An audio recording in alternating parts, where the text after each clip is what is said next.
Welcome to the Roadshow podcast. Take me home, I wanna know if you're down, ready to go. Wanna fly away with you, float away, fly 3, 2, away. 1. Ladies and gentlemen, welcome to the Roadshow podcast. Today's a very, very exciting podcast. You hear that?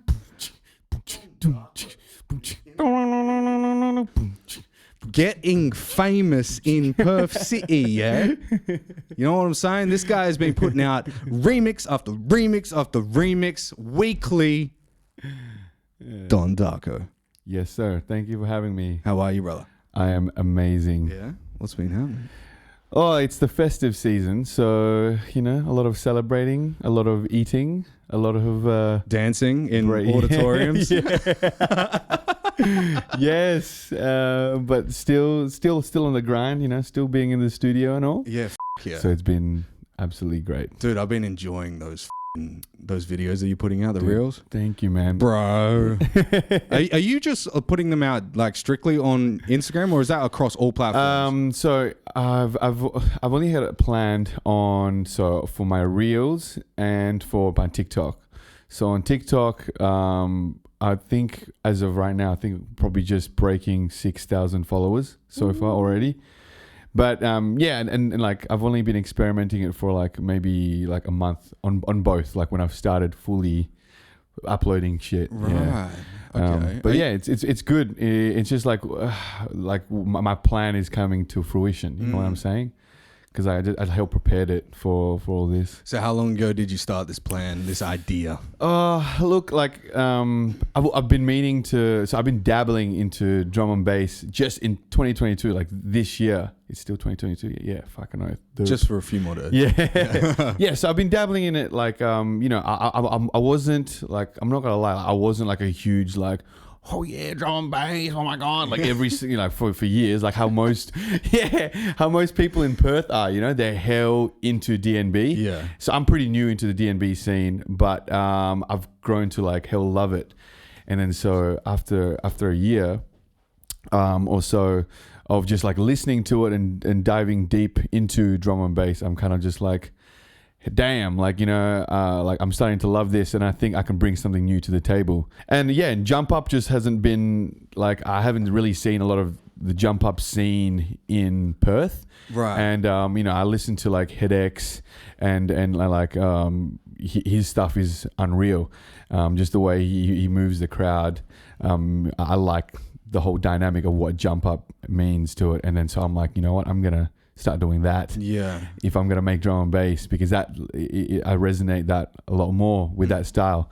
And they have this forum on Perth. It's called Perth Drum and Bass. I don't know if you're a part of that, but from such a small city like Perth, there's like 16,000 members in a forum. Holy on shit. Perth group. It's called Perth Drum and Bass. What the and it's so active. Everyone posts every single day.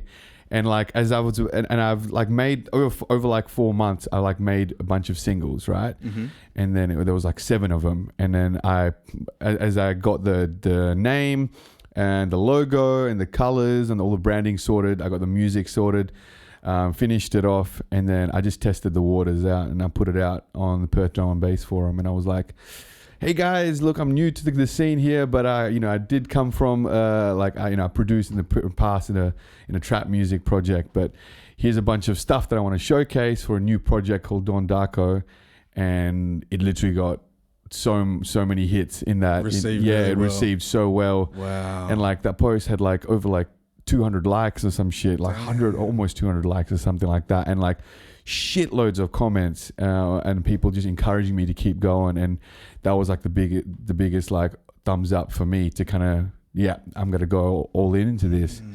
And then, not even gonna lie, like 2 weeks later, like I announced like a launch show at like Slim's, and then like I announced it, and that night it was on I think it was for upstairs, so it wasn't even for the main like part.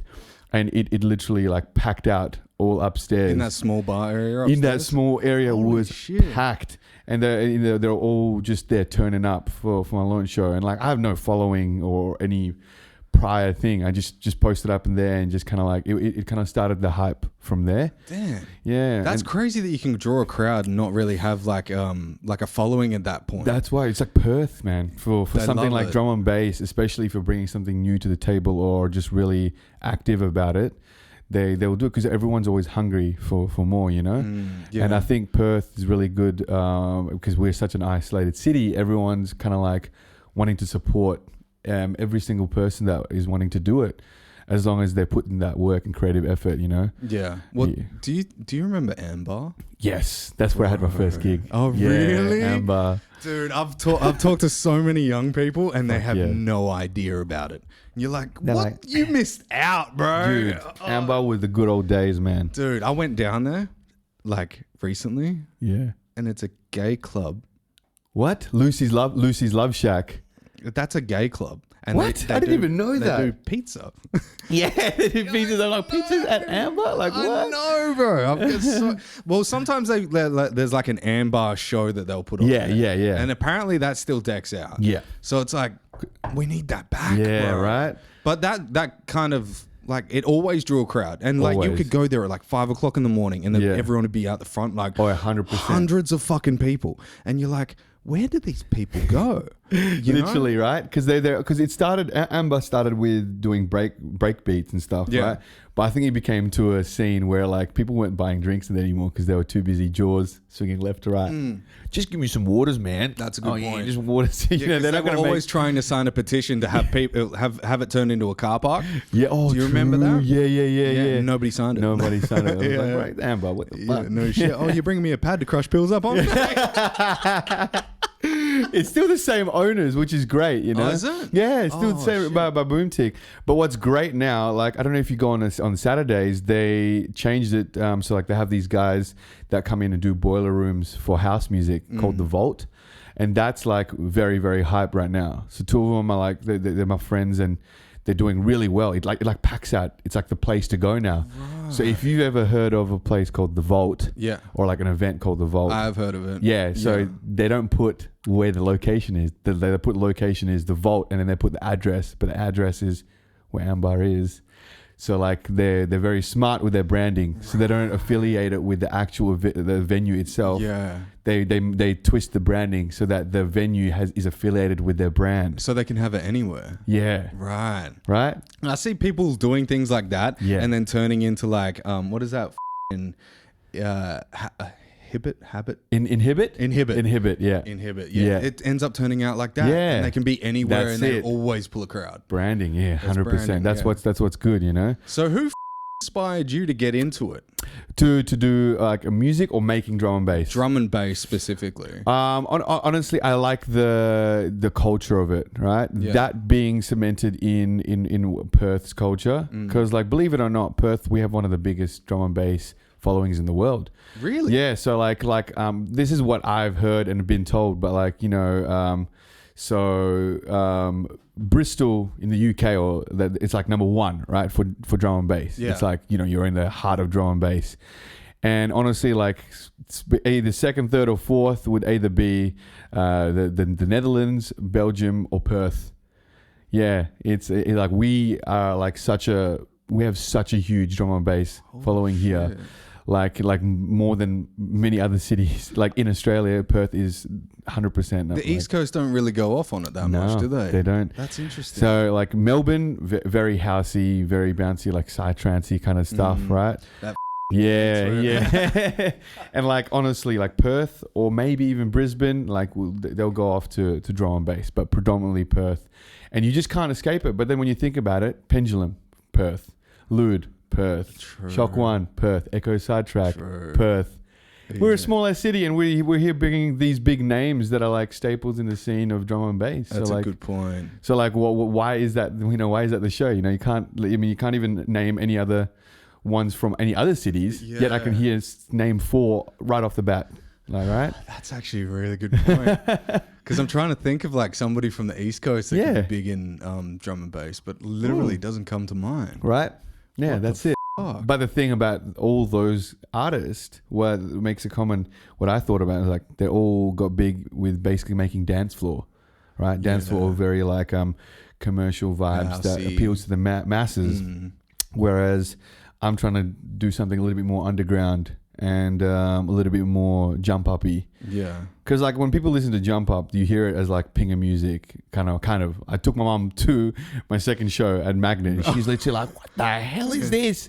Yeah, and she's like, "Wah, wah, wah, wah, wah, wah, wah, wah." And my mom was just kind of like, "Dude, what?" What did you take me to? And she's like, "Look, I understood when you make trap music. That was kind of like kind of easy to follow along because it had a melody, but dude, she did not understand jump up." And because it's so all over the place. Yeah, and sporadic. And the noises and stuff like that. Yeah, it's very industrial sounding, you know? Yeah. But it's like it's so high energy, and I'm all for that. Like when I perform, I'm very involved with the mic, very involved with the crowd.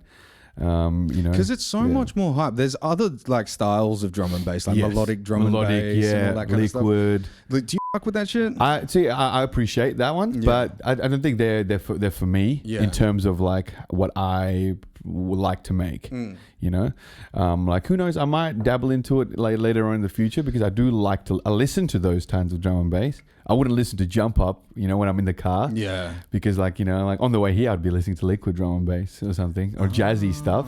What? Yeah. Really? Like jazzy, yeah. Who's in jazz? Like, I did, dude. I literally just like a bunch of like there'd be a playlist that I have just of tunes that I hell vibe with, just of jazzy drum and bass, and I'll just put that on repeat. Hectic. Yeah, and like it's not like a particular artist, but yeah, like I do fuck with jazz. You know, just in general. I listen to that like all the time. You know. I wonder if anyone's ever going to do like classical drum and bass. You know, like classical happens, music. Yeah. There are people that people have done shit like that. I'm obviously a big fan of it, Mozart. Yeah, bro. 100%. I've fucking.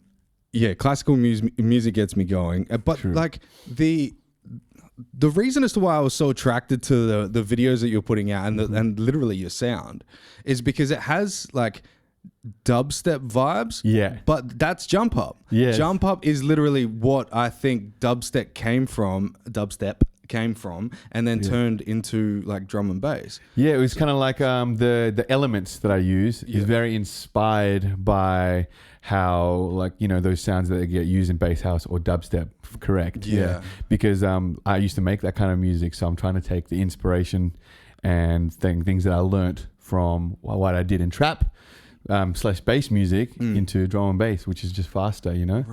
Because the UK style of jump up is very like, it's very distinctive. Like you can hear like when HeadX plays this set and you're like, yeah, that's UK. Yeah, there's got a guy in the back going. But that's cool as well. Like how like it changes up because like when in a DNB show you always have an MC with you. Yeah. And I just thought that was unreal. Like you just have this dude, you know, who black or white. Like you dude, bloody he's just like, what the hell? This guy's going off, man. I don't need the mic anymore. Just give this to his brother, and he just goes off, you know. That's a good point. Those are fucking wild. I don't understand how they do it. Like how to keep that pace of lyricism. Literally, it's like who else can? Nobody in America has that. Yeah, right. You know what I'm saying? It's really hard. Like Busta Rhymes, maybe. Yeah, but even still, like his beats are quite slow compared to like a DNB like beat. DNB beat, like for sure 170. That's a big jump from like usually fast rap or like drills like 140. Yeah. DNB is like 160. Yeah, 174. 74. Yeah. Damn. Yeah. Bro. But that is, it's so distinctive because it moves your body. Yeah. You know what I'm saying? Like it's when you hear melodic drum and bass, like there's that in the back, but you're like, okay, I feel this. Like, and you see some hippie bitch on LSD spinning some stick or something. Yeah. And you're like, okay. But see, those ones are like people sing along to them. That's what the melodic ones they're aimed for is people to like hear the sounds and sing along to it. Right. Whereas in jump up, it's predominantly just the bass and the leads that are making you move. Yeah. With the sounds. That's what I really like for it. You know, where people start rinsing and start going crazy. I used to rinse. Oh, hey, don't we all, bro? Yeah. But before that, I was going fucking air nightclub and shuffling, bro. Shuffling. Yes. Bro. And I had the still fat pants, do it. bro. Yeah. Oh, did you? Yes. Did you do the stomp Dude, shuffle? fucking oath, man. Fucking oath. There's That's still a so video fire. of me there on YouTube somewhere that I'm not going to disclose of me shuffling. I'm looking for that. Yeah, that's cool, bro. Dude, yeah. I used to like date a girl when I was younger, and I met her at Paramount nightclub. No way. Right, and like there was a massive crowd. He was there. He actually hooked me up with her because he's like, I think he likes you. And she ended up coming up to like the ATM down the bottom. Remember that shit? But she had like a massive crowd around her, and I was like, what the fuck is she doing? And she was like, She got glow sticks shuffling. and shit? No, she was just doing this mad shuffle, bro. Did she have those furry boots? No, she was like a petite, like sweet little girl, and then just like, out of nowhere, this wild fucking shuffler. So I've never seen anybody like her, and she was like spinning, and like I think at one point she did a flip, and I was like, Damn. holy shit. So that was like, I need to start that. Yeah. And at that time, I had like dabbled in it. Yeah, you know? yeah, So I yeah. could kind of get it going. And then we were like shuffling together. And by like a year into our relationship, we were like, I think it was Listen Out. True. And we had the biggest circle around us because we choreographed a dance Oh together. my It god. was fucking wild. Yeah, see, when you're in that like in the zone, like Yeah. it fucking feels great, you know. because like, you don't have to think about it. don't have to think about it, yeah. It's like a pattern, you know? You just bro, keep doing it's it. so good. Yeah, shuffling is so fun, dude. Yeah. 100%. It's like the Ziz shit. Bro, I can't believe it's because you're 30 or 29. I think it was our generation, Yeah. dude. Every time I talk to someone else that was our age, they're like, dude, I did it a little bit. Yeah, I'm like, yeah. you did. Yeah, you did. And then like, you know, some kids in like doing the TikTok shit started like doing it. Have you seen it for TikTok? No. The hell, like shuffling became like a thing. Like, you know, after like Party Rock Anthem and all that stuff, like, Yeah. you know, people doing it to house music. day I'm shuffling. Yeah. Yeah. You know, it was kind of like cool at some point. And I remember when I was going out clubbing and people were playing that song, people were trying to shuffle, and I'm here shuffling, and people were like, what the fuck, this guy's crazy. And I'm like, bro, I just did it in high school, man. Like, you know, I've been doing it way longer than y'all motherfuckers have, bro. I remember watching one of my friends when I was like 14. I was a fat kid, you know? Oh, true. Yeah, I was a fat boy. And I was watching him and I was like, holy shit. Holy shit. He could do the fucking liquid while he's doing it. yeah, like doing some of these. Yeah, you know what I'm saying? And I was mesmerized because Yeah. I was like, he's moving his body in a way that like, it's to the music. Yeah. Nobody else is doing this in the room, and all Legit. attention's on him. Yeah. And I wanted the attention on me. Yeah. So I want the attention too. But yeah, so I was drawn to the fact that like, wow, you can move your body like that. Yeah. And it was like, yeah, okay. And then it was the music that progressed me. Because I was into metal. Yeah. And metal's fast. Fast. You know? And then you're into heavy hardcore? And Yeah. hardcore. Yeah, and then fucking doing the windmills and shit. Yeah, legit. Yeah, but it always kind of seems like the younger people Yeah. in the next generation, they're the ones that like collaborate with other yeah. genres Yes, and then right. make it like something. And make it a thing. Make it dude. a thing, yeah. Like it's almost like we always miss the boat. Always. Right? Yeah, that's how I feel about it. Yeah. It's kind of like, yeah. Like I felt like even with this drum and bass thing, going back to it, like I felt like it would have made more sense if I started this a while back instead of doing trap music or whatnot. I don't know, man. But you know, It kind of gives you like a new perspective. perspective for sure. Like how many people have gone from trap into drum and bass? Yeah, true. Actually, yeah. You could be the first. Yeah, who knows? Maybe. Like, Might be. I normally would listen to heavy music after a long day at work or at the gym. yeah. But most recently, I've been listening to drum and bass at the gym. True. Oh yeah, at the gym. Yeah, for sure. Because when it drops in and you're Yeah. like about to do a heavy squat, Yeah. you're like 100%. Yeah. You know what I'm saying? You feel it's almost like Dragon Ball Z back in the day. Yeah. You know, like Yeah, literally, yes. like and there's just fast yeah, that kind of music. I do fuck with like a little bit of old style, like hard style techno. Yeah. But there's not many people doing it these days. Dude, yeah, literally. That's what I found. It's coming. To be honest, I think it's coming in, especially in Asia. It's been really, really big always, right? Yeah. And like K-pop kind of has a feeling of it too. yeah, well, K-pop is coming from that's coming from the obviously with the Korea and stuff. But like if you're going like deep into like you know, like Bali or like Vietnam or Thailand or Singapore, very big into 4 to the floor psytrance type shit. Huge. I mean, I've been to a couple of like parties in Bali that have had like crazy like fucking trance and shit. Yeah, like that, it's always 140, 150. Always shit like that. Yeah, okay. That's what's huge. Whenever we played shows in Asia in my previous project, like that was the thing that was like a shock to us. So we're here as trap artists. We're playing 145. 150 BPM, and they're loving it. And it's just like no, they're like, whoa, dude, your sets are so.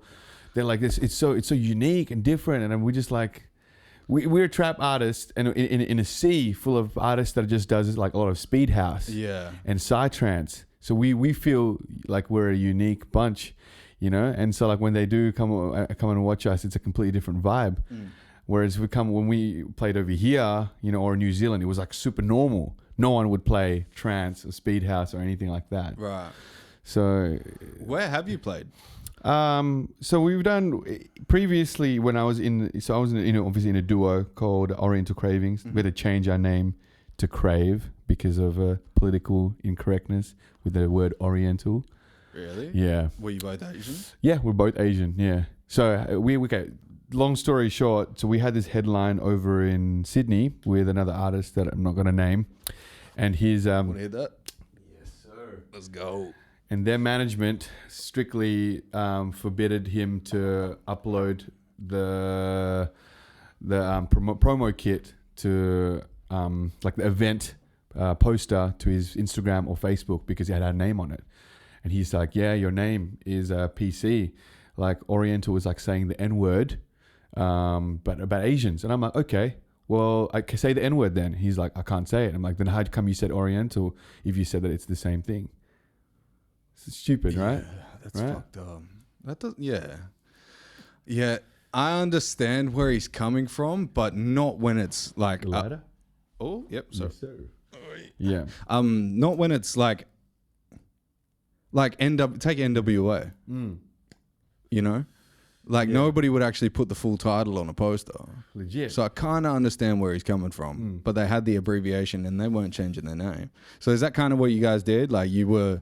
Well, it's still just like, known as so like our management and everyone, like they came from a ADE, which is like a conference, and basically once they've had meetings with a bunch of other labels, they're all basically the feedback that they got was they make good music, can't do anything about the name moving forward though because we just don't want that heat into our label. What? You know, that's what like most of the labels and stuff said. So we were kind of like fuck, like. Our management was just like, guys, you're going to have to just change your name. Like, that's the only way you're going to move forward with this. Did you guys personally receive any backlash from that up until that point? Nope. Australia took us in. They loved it. Every time I asked, everyone was like, you know, everyone was cool with it. They even liked it. They said that they liked the uniqueness about it. Especially because it was named after a restaurant. You know, we didn't just name it after, like we literally... When we started the project, we named it after a restaurant because we couldn't think of a name, and we just made a project as a joke. Right. We didn't think it was going to go anywhere with it. What the fuck? And then we started making remixes in trap music, and then like it just started doing some numbers, you know. Okay. And then our first single like became number 4 in Canada, and then it was just kind of like, what the fuck? And then so we started doing some more. And then we made a little bit more heavier music, and then it started getting played out by like we did like a remix of one of R.L. Grimes' song back in the day, and then I looked at Allison. So this is how intense my marketing and my outreach and stuff was. I try and think so outside the box, right? Oh, so yeah. I followed Alice in Wonderland, right? I fucking vibe with her. She's so hyped, right? And she was playing everywhere. Was she massive at the time? Oh, super massive. Okay, like, right. right, she was headlining everything. And I had this remix. And I knew this remix was good. He only put it, like, R.L. Grime only put out this remix and put out his original like a week ago. And like a week later, we made this remix. Holy shit. Yeah. Okay. And I was like, okay, like, I need to get this played out somewhere by someone huge. And I'm just there, like sifting through my Instagram, and I'm like, shit, Alice in Wonderland is playing EDC, and she just put a story, says 4 minutes ago, of her in the studio saying like, oh, set prepping, or she's taking like, oh, such a long day. But I knew she's in the studio and she had a laptop there, so I knew what happened. Like, she's looking through her phone because she's going through this boredom of doing her set. So I'm boom, slide into her DMs. Not even a minute, and she just went scene.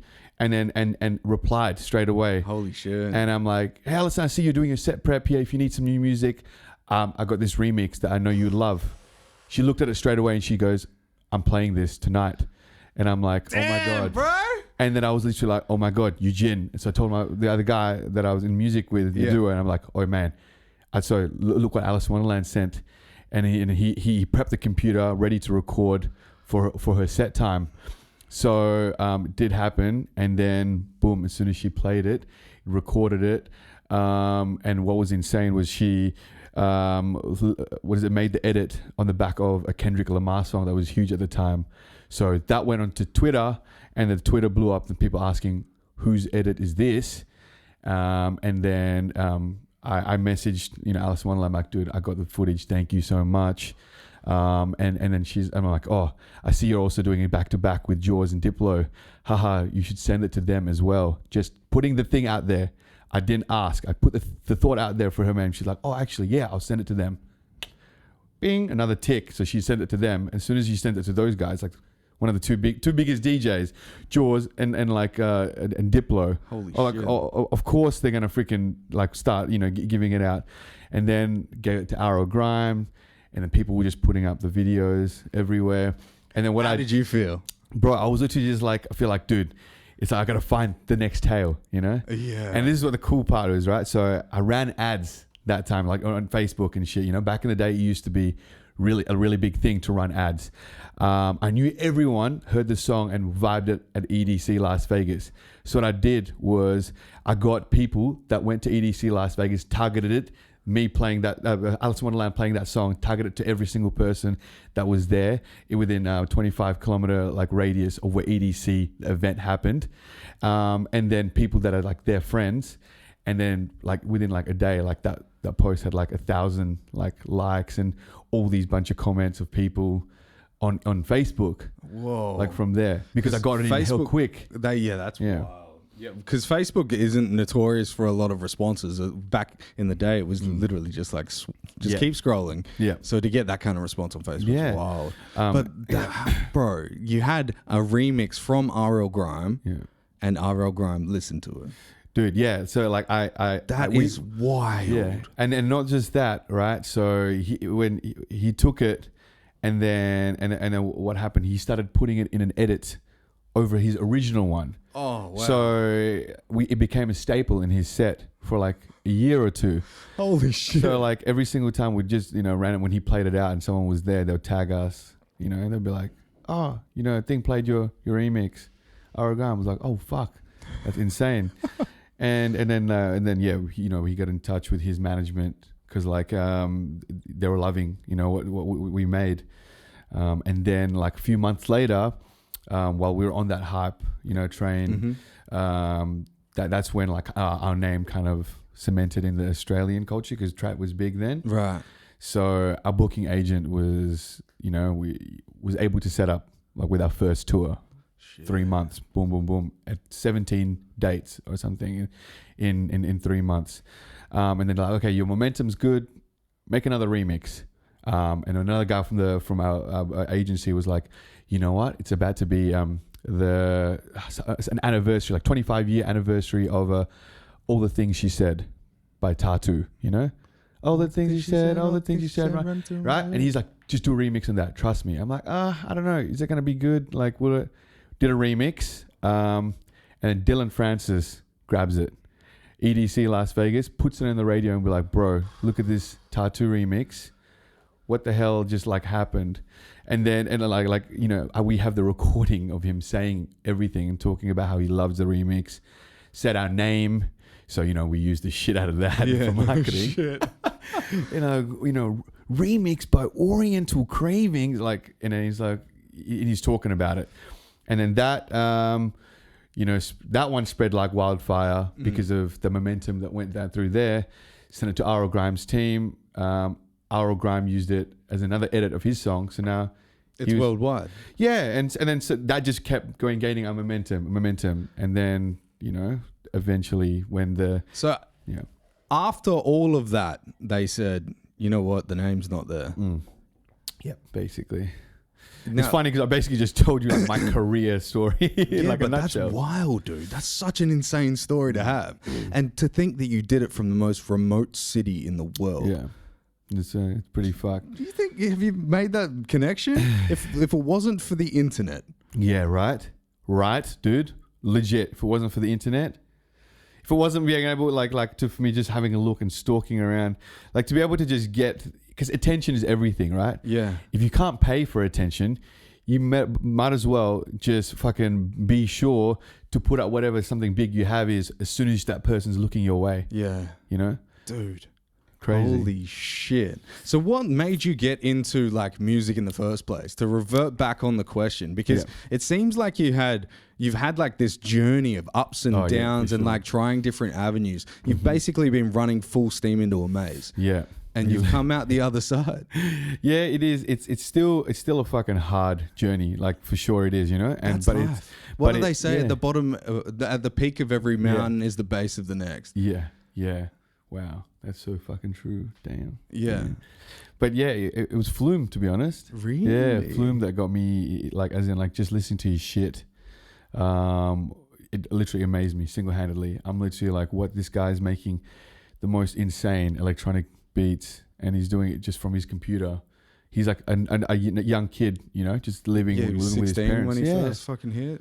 And so I'm like, holy fuck, like that's just, and I ended up teaching myself Ableton and trying to. How long did that take before you could like get a good beat going? Well, not gonna lie, because back then didn't have any resources like they do now for making music.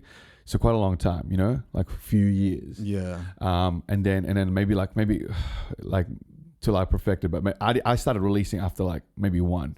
It was dog crap for sure. But like I'm just like the type of person that I'll put whatever out and then like get the feedback from people. If, you know, obviously the first stuff that I made was trash, but then I still sometimes But then you get better and better. You know, you become more confident. Dude, did you put out videos? Like as in when you first started, like when you would put out a song, did you put out a music video with it? A music video? Or just no, like I just did video or something? Yeah, I would just put like videos, like a teaser and stuff like that. Right. But yeah. We made fucking full on videos with Hammer. So when I was first working with Hammer, we literally I would mix a song. Terrible. It was bad. Like I had the vocal on stereo rather than down the middle and like filling up with fucking reverbs and delays. Bro, it was so bad that like the video was kind of fire because I like out of nowhere, I was like, dude, I got a camera. Let's go and do some shit. So we had a phone and one of my mates was like going like this with the phone light. So it created a strobe. To make it dude, it's so fucking fire too. But you see in hip hop, right? Like music videos and stuff like that, it just increases that chance, I think, of having that exposure, especially because videos for your niche is like super important because the guy's looks and personality can be accentuated maybe in like his music and his writing, right? Because if he looks unique, why wouldn't you want to show it as well? Exactly. Yeah. Is it the same for like, actually, when you watch a video of like a live, not even a live set, a DJ in front of his DJ desk and his track's playing and that's his music video. Yeah. It's not like, it's kind of like this guy loves himself. Yeah. I don't know. Why is he playing his own song? Yeah. You know, like, I know what you mean. It should be about the music. The music. So I'd rather someone made like a music video. It can be dubstep, whatever. But then the music video is about whatever that lyric and the piece of writing is doing the story. Yeah. A lot of people forget that these days. Right, yeah. You know what I'm saying? Exactly. Everything's so fucking fast paced. It's like, how do you keep up with the story? I think that's why, like, if you look back on like hip hop history, Eminem was so like so culturally fucking significant because of how he read, like how you read his story. Dr. Dre and all that was working with him, he was going through this like negative shit, and you could kind of see him coming out of it because he's dealing with it. Then he's going at other people for it, like how he went at his mom and his ex-wife and shit. And you're like, damn, that's a story. Yeah, that is because he put it into his lyrics. So like that's a real thing. It's like, and then it's fucking crazy because like the more then you become invested into that person's career because you know what, you psychologically, once you start knowing the person and stuff more, you become more invested into them anyway. So without the listener even realizing, they're really knowing the story about Eminem, his life, who his daughter is, what his mum did and stuff like that, without even realizing that they're learning so much about this character. And they have you know, when people ask about him, they know so much that it becomes kind of like, oh shit, like I'm into this person. Like we talk about him like a lot, you know, and you resonate. Yeah, you resonate, and then you know, and that's like it creates a storyline in itself because you're following a storyline. Yeah, that's creating the journey right in front of your eyes. Yeah, but everything nowadays is 30 seconds, and let's get it over and with. Honestly, I think that's why these things are so addictive. You know what I'm saying? Because I don't even touch that. Yeah, dude, I didn't mean to until Baby Blue was like, "You want a vape?" And I thought it had THC in it. Oh. Shout out Baby Blue. And then I hit this and I got this like rush all over my body, and I was like, it tingled. And I was like, oh no. Because I knew that was like, that felt good. That was like a mad dopamine rush. Fucking oath. Yeah. Right? And then after that, after 30 seconds, you want to take another. You want to take another hit. Just like you want to swipe your thumb up. Yeah, bro. You know, it doesn't. Legit. And they had, you know, in fucking when they were creating Facebook and stuff, they made that significant to scroll up rather than down. Why? Because everything like positive? No, gambling. It spins backwards. Oh, whoa. Yeah. So you're more likely to. Yeah. It's more like flick of the thumb kind of thing. The red button, not the red button. Fuck, that'd be bad. The like button. Did you ever watch the documentary called The Social Experiment? Oh no, it's fuck. What is it called? Let's Google. So they go on this documentary. They say that the like button, the guy that created the like button, was interviewed for it. Yeah, and he worked for Facebook at the time. True. And there was worries within the sector. Like they were scared. They were like, "Will this be good for people?" Oh, and then it ended up having like a crazy test result, right? People fucking loved it, right? Because it created exposure. But the thing that they weren't anticipating was likes lead to validation. Oh, true. Yeah. Right, and then validation like multiplied in times. You know what that shit leads to? What? Feeling left out, because not everyone's going to give dopamine rushes if the insignificant is not significant. So like normally in like standard life, the insignificant within music industry, entertainment industry, the insignificant are just like the guys you see on the streets. Yeah. They're insignificant to everybody, but they have a family around them, right? But what the like button did was it made everything be able to be significant. Fuck. So it colonized into industry, entertainment, music, fucking all like the subgenres of entertainment. And then because there's so many people in that industry that's trying, they're getting all this attention, and it makes the insignificant feel even more insignificant. So it's now depression, it's anxiety, it's why I'm like people don't love me. It's all of this like self-reflection in a negative way. Yeah. Fucking and hell. that comes from one little thing. One little button. That one little bit of code that said, yeah, I like this photo. Yeah, Jesus. Which makes me think is like where we're at right now, where you can like, comment, save, there's all these things. It gets stored in your like data profile on the internet, and now all of these fucking people and like all of these sciences have developed on how to keep people more hooked. Literally. So like now TikTok is like the highest like attention grabber right now. Literally it'll lock you in if you're not if you don't scroll quickly and like find the fucking menu. As soon as you get in there, you're fucked. You're fucked. You're like there's the menu button, but I'm just gonna swipe past that. Yeah. And it's so crazy, man. And where does that go? Bro, it's like, it's so insane. I don't even know. Jesus. Like, you've got VR coming up. Didn't the metaverse take a dive, though? Meta from Facebook, like, absolutely decimated Facebook stocks? Yeah, no, 100%. I don't think it did well. But I didn't see it kind of like doing well as of yet anyway. So I reckon like towards the you reckon future, it's not real enough? Yeah, I think just people are just not ready. Like everything has to like we as people, I think, do not really like drastic changes.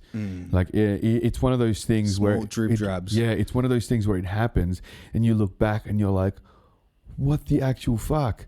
Like I look back and like because I work with heaps of kids in schools and stuff like that, and then I see their lifestyle and what they get in school compared to what I did, and you know you don't realize how much shit has changed until you really like take time to look backwards.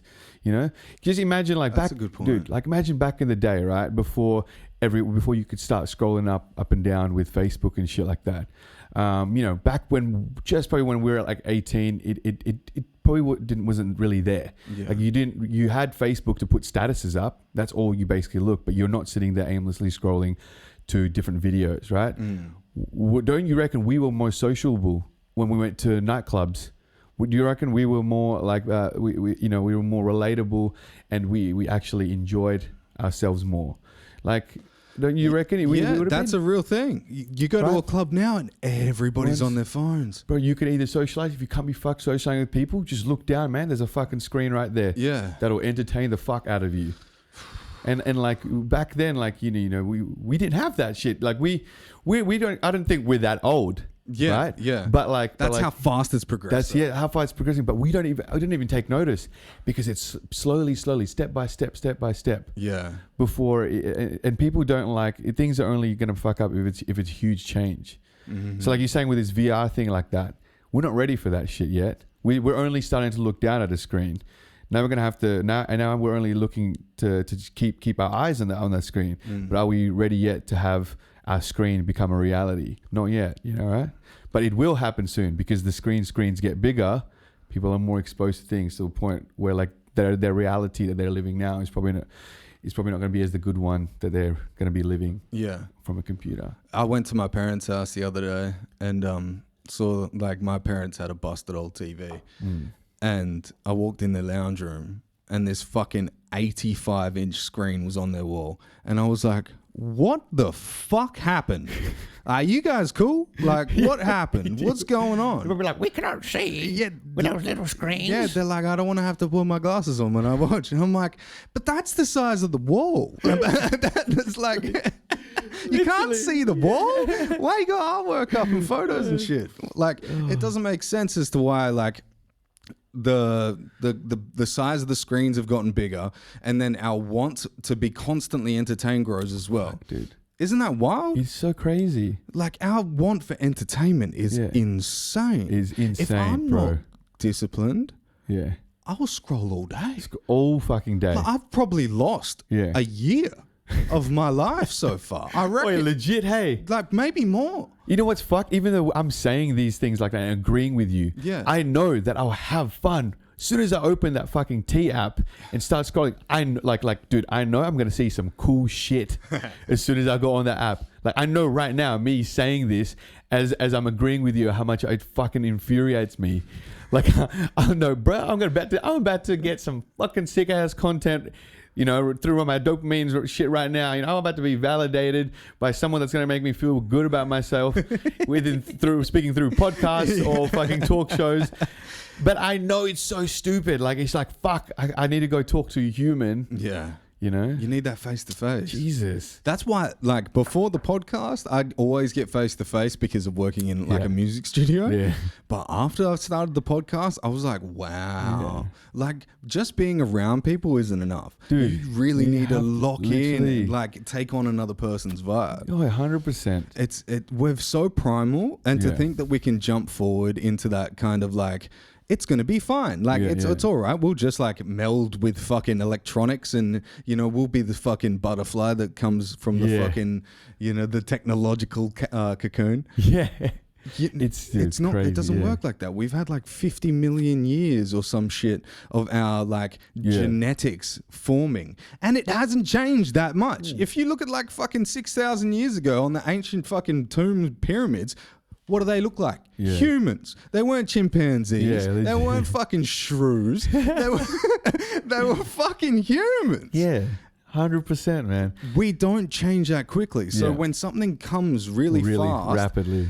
like you were saying, we're not that old, and there was that much change that in much just change, those yeah. years. We're not going to adapt to it that quickly, unless we get a chip in our brain. Oh, fucking hell. AI. Yeah, what do you think? Oh, dude. What do you think is going to happen? Like, if you have a prediction for AI, okay, let me just tell you, it's there. It's already there. Have you seen Chatbot. Chatbot? AI, yeah, I've seen all of them. shit? It can create a code that creates code. Yeah, I know. It's crazy. That's where my fear is with AI. It's nothing. Look, I don't know enough to judge about like the whole like their military power or their actual physicality of strength of starting war with humans, right? But I am afraid for the creative industry. Because look at now, you can have AI that creates pictures. Oh man, Dude, like Some are wild. you can create people making lyrics. I mean, like writing lyrics for you. Oh So, yeah, true. They do that. yeah, I use it. Yeah, oh, And do you? then, yeah, like for like songwriting, like damn, That's yeah. dope though that you can You know? do that because Yeah. you're basically like, I want a love song about how this bitch's pussy stink. And it'll give you that Damn. shit. It'll give you Yeah, but that see, shit. the one I use is not like that extensive. It's more like I'll write how I'm feeling, a word, Yeah. and it'll suggest me the next line. Yeah, right. Yeah, so that's it's called Lyric Studio. So I'll say like, That's why. today I went to the park, and then I'll like create suggestion and put the mood and the type of music, and then it'll give me some suggestions. I about stole what a kid, to- but I didn't get far. yeah, see, like that, and you're just like, damn, is that what I want to go? And did he look through all my shit?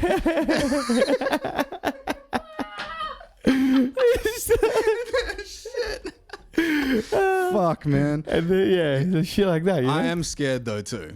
Because I'm like scared. it's fucking Dude, what if they have a podcast AI? They have it AI already. studio?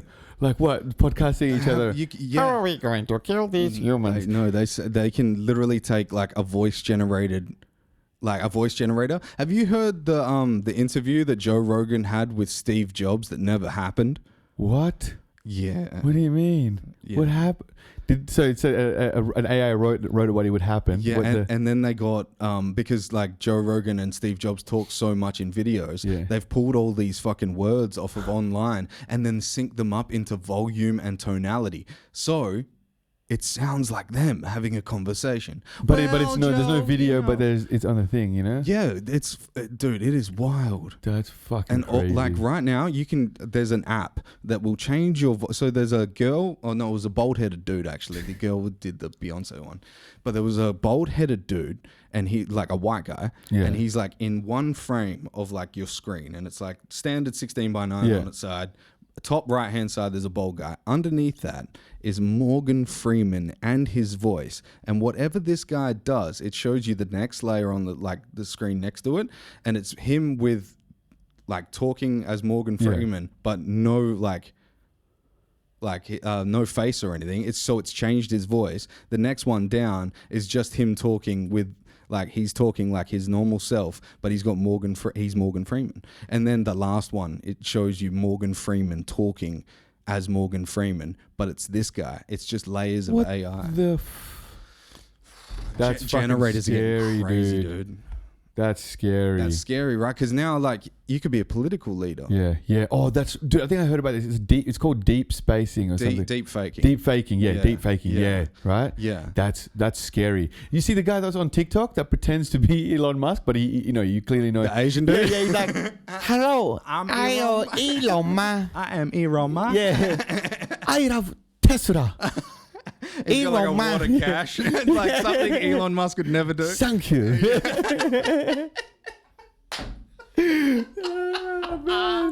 This guy, Dude, he's hilarious. Elon Musk is weird. Yeah, he's interesting character to me, but I'm just interested in what he does. I'm just very fascinated when he does. Just because like it's so out of norm. Yeah, you know what I mean. Yeah. Like I really appreciate that, and in someone who has a really crazy reputation to doing something that whatever the fuck he wants, basically. Yeah. It's a good fucking. I mean, it's a good.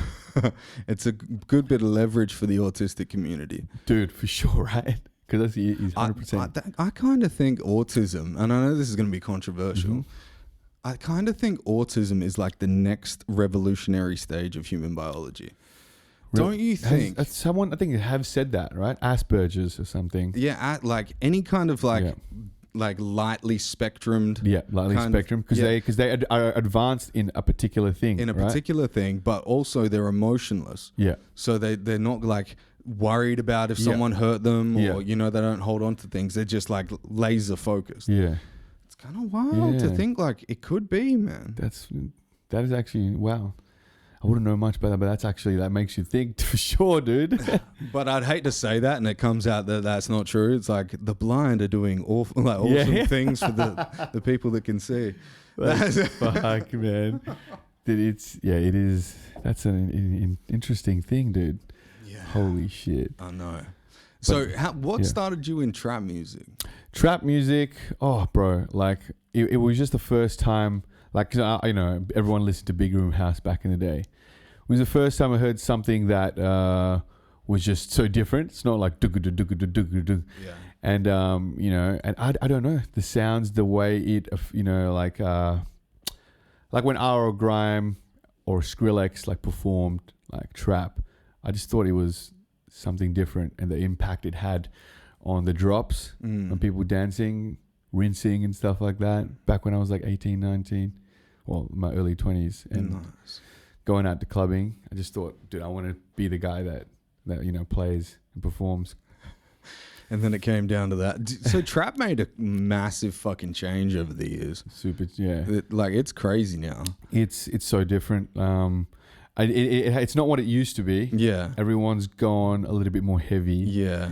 And then now I feel like it's kind of coming back a little bit. Yeah. The old drop. Yeah. Because it goes.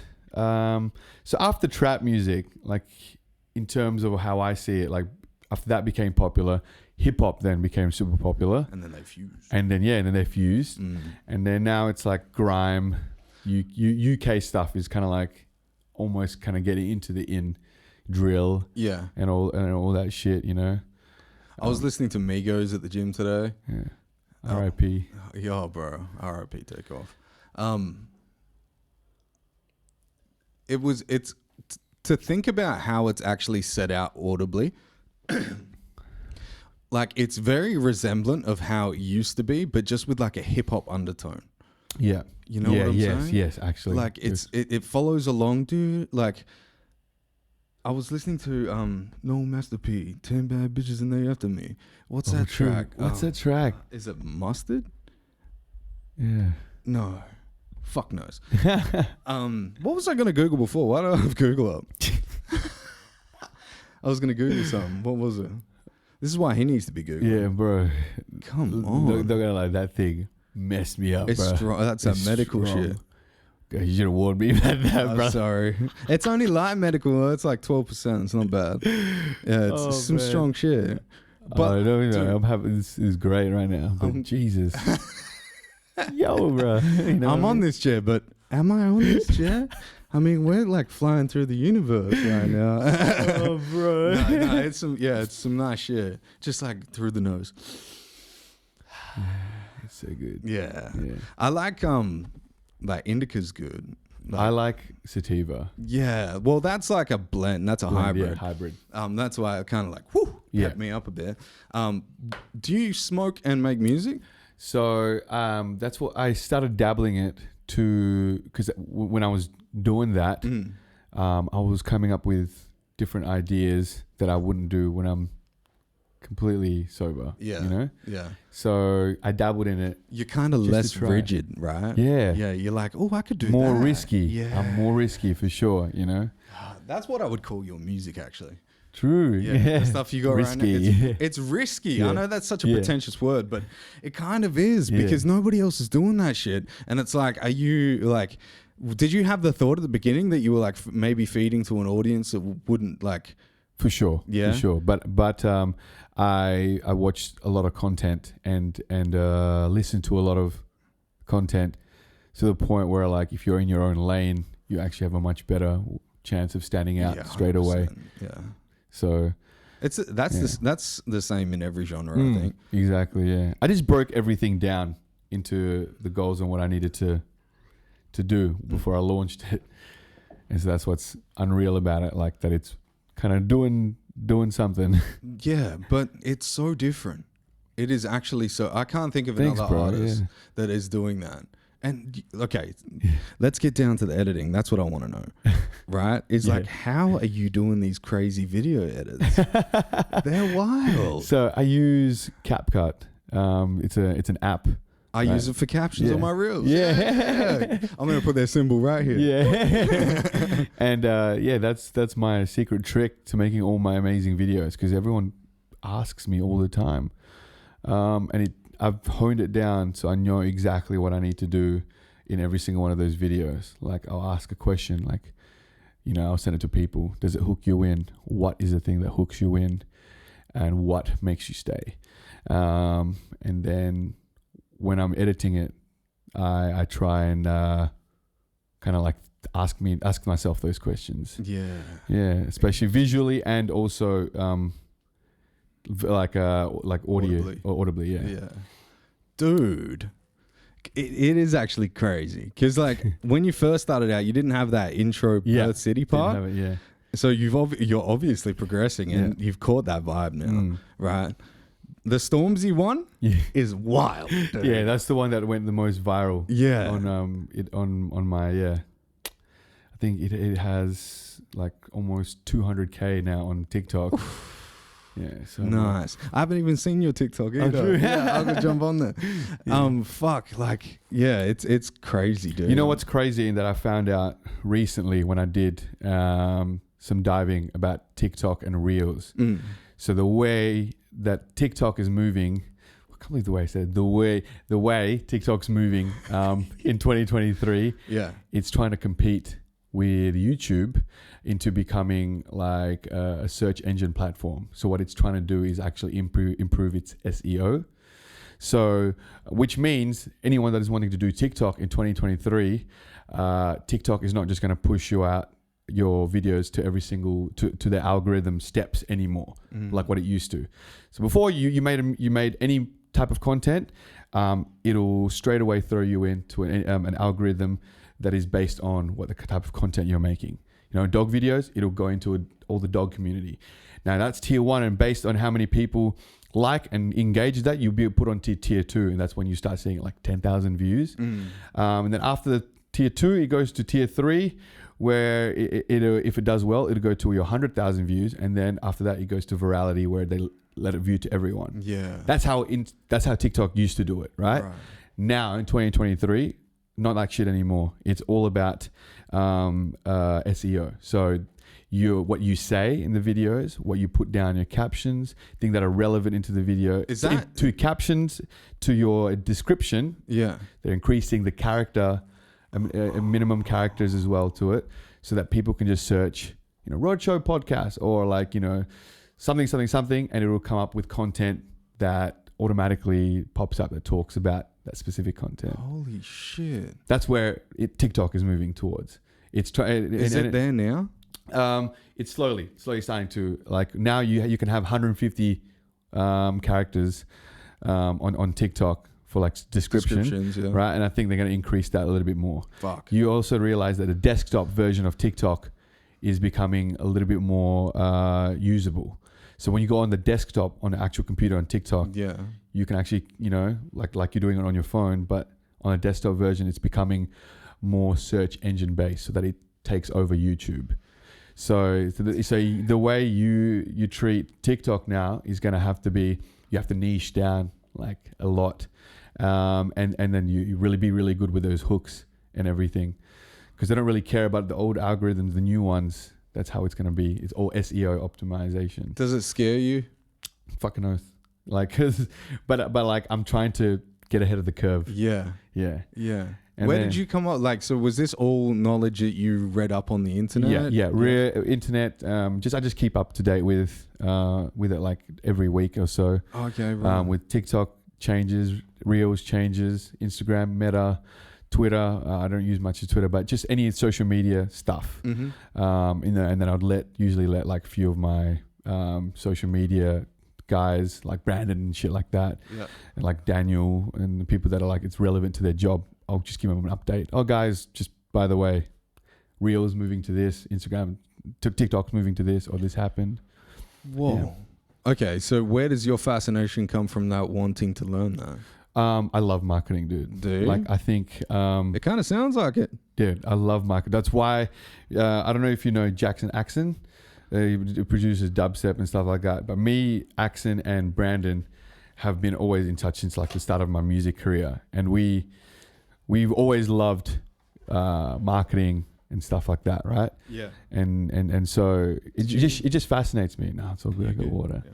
So anything that's to do with like trying to get people to turn heads, things like that fascinates me. Like the psychology of social media, like because I want to know why people are doing certain things just out of my own curiosity, not because of like, I'm trying to.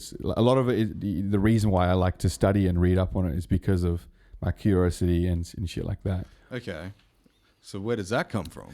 I think Have you always been a curious person? Yeah, very curious of human behavior. Fucking oath, 100%. Interesting. I don't know where it is, but like, yeah, I just always am. Hey, So does that actually make you more fascinated as a DJ to be like to see like a huge crowd of Yep. people together?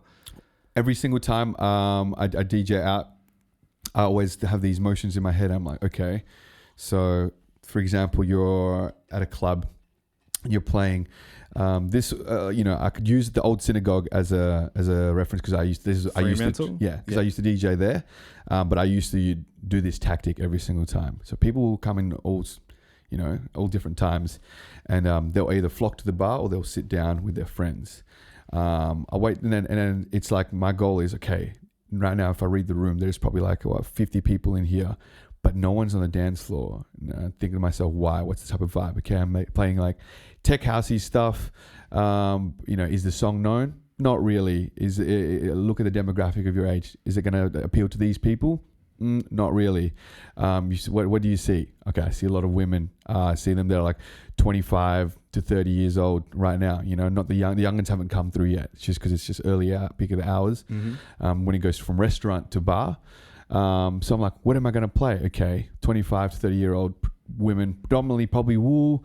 They're like about my age, girls like my age, probably like old school R&B, hip hoppy stuff. Probably like that kind of vibe, or very, very catchy songs that people know, like ABBA, right? So I'll put something like that on, and I can freaking bet my left nut that they're gonna come rocking to the dance floor. And then that's just like every DJ that is somewhat decent will do that, Yeah.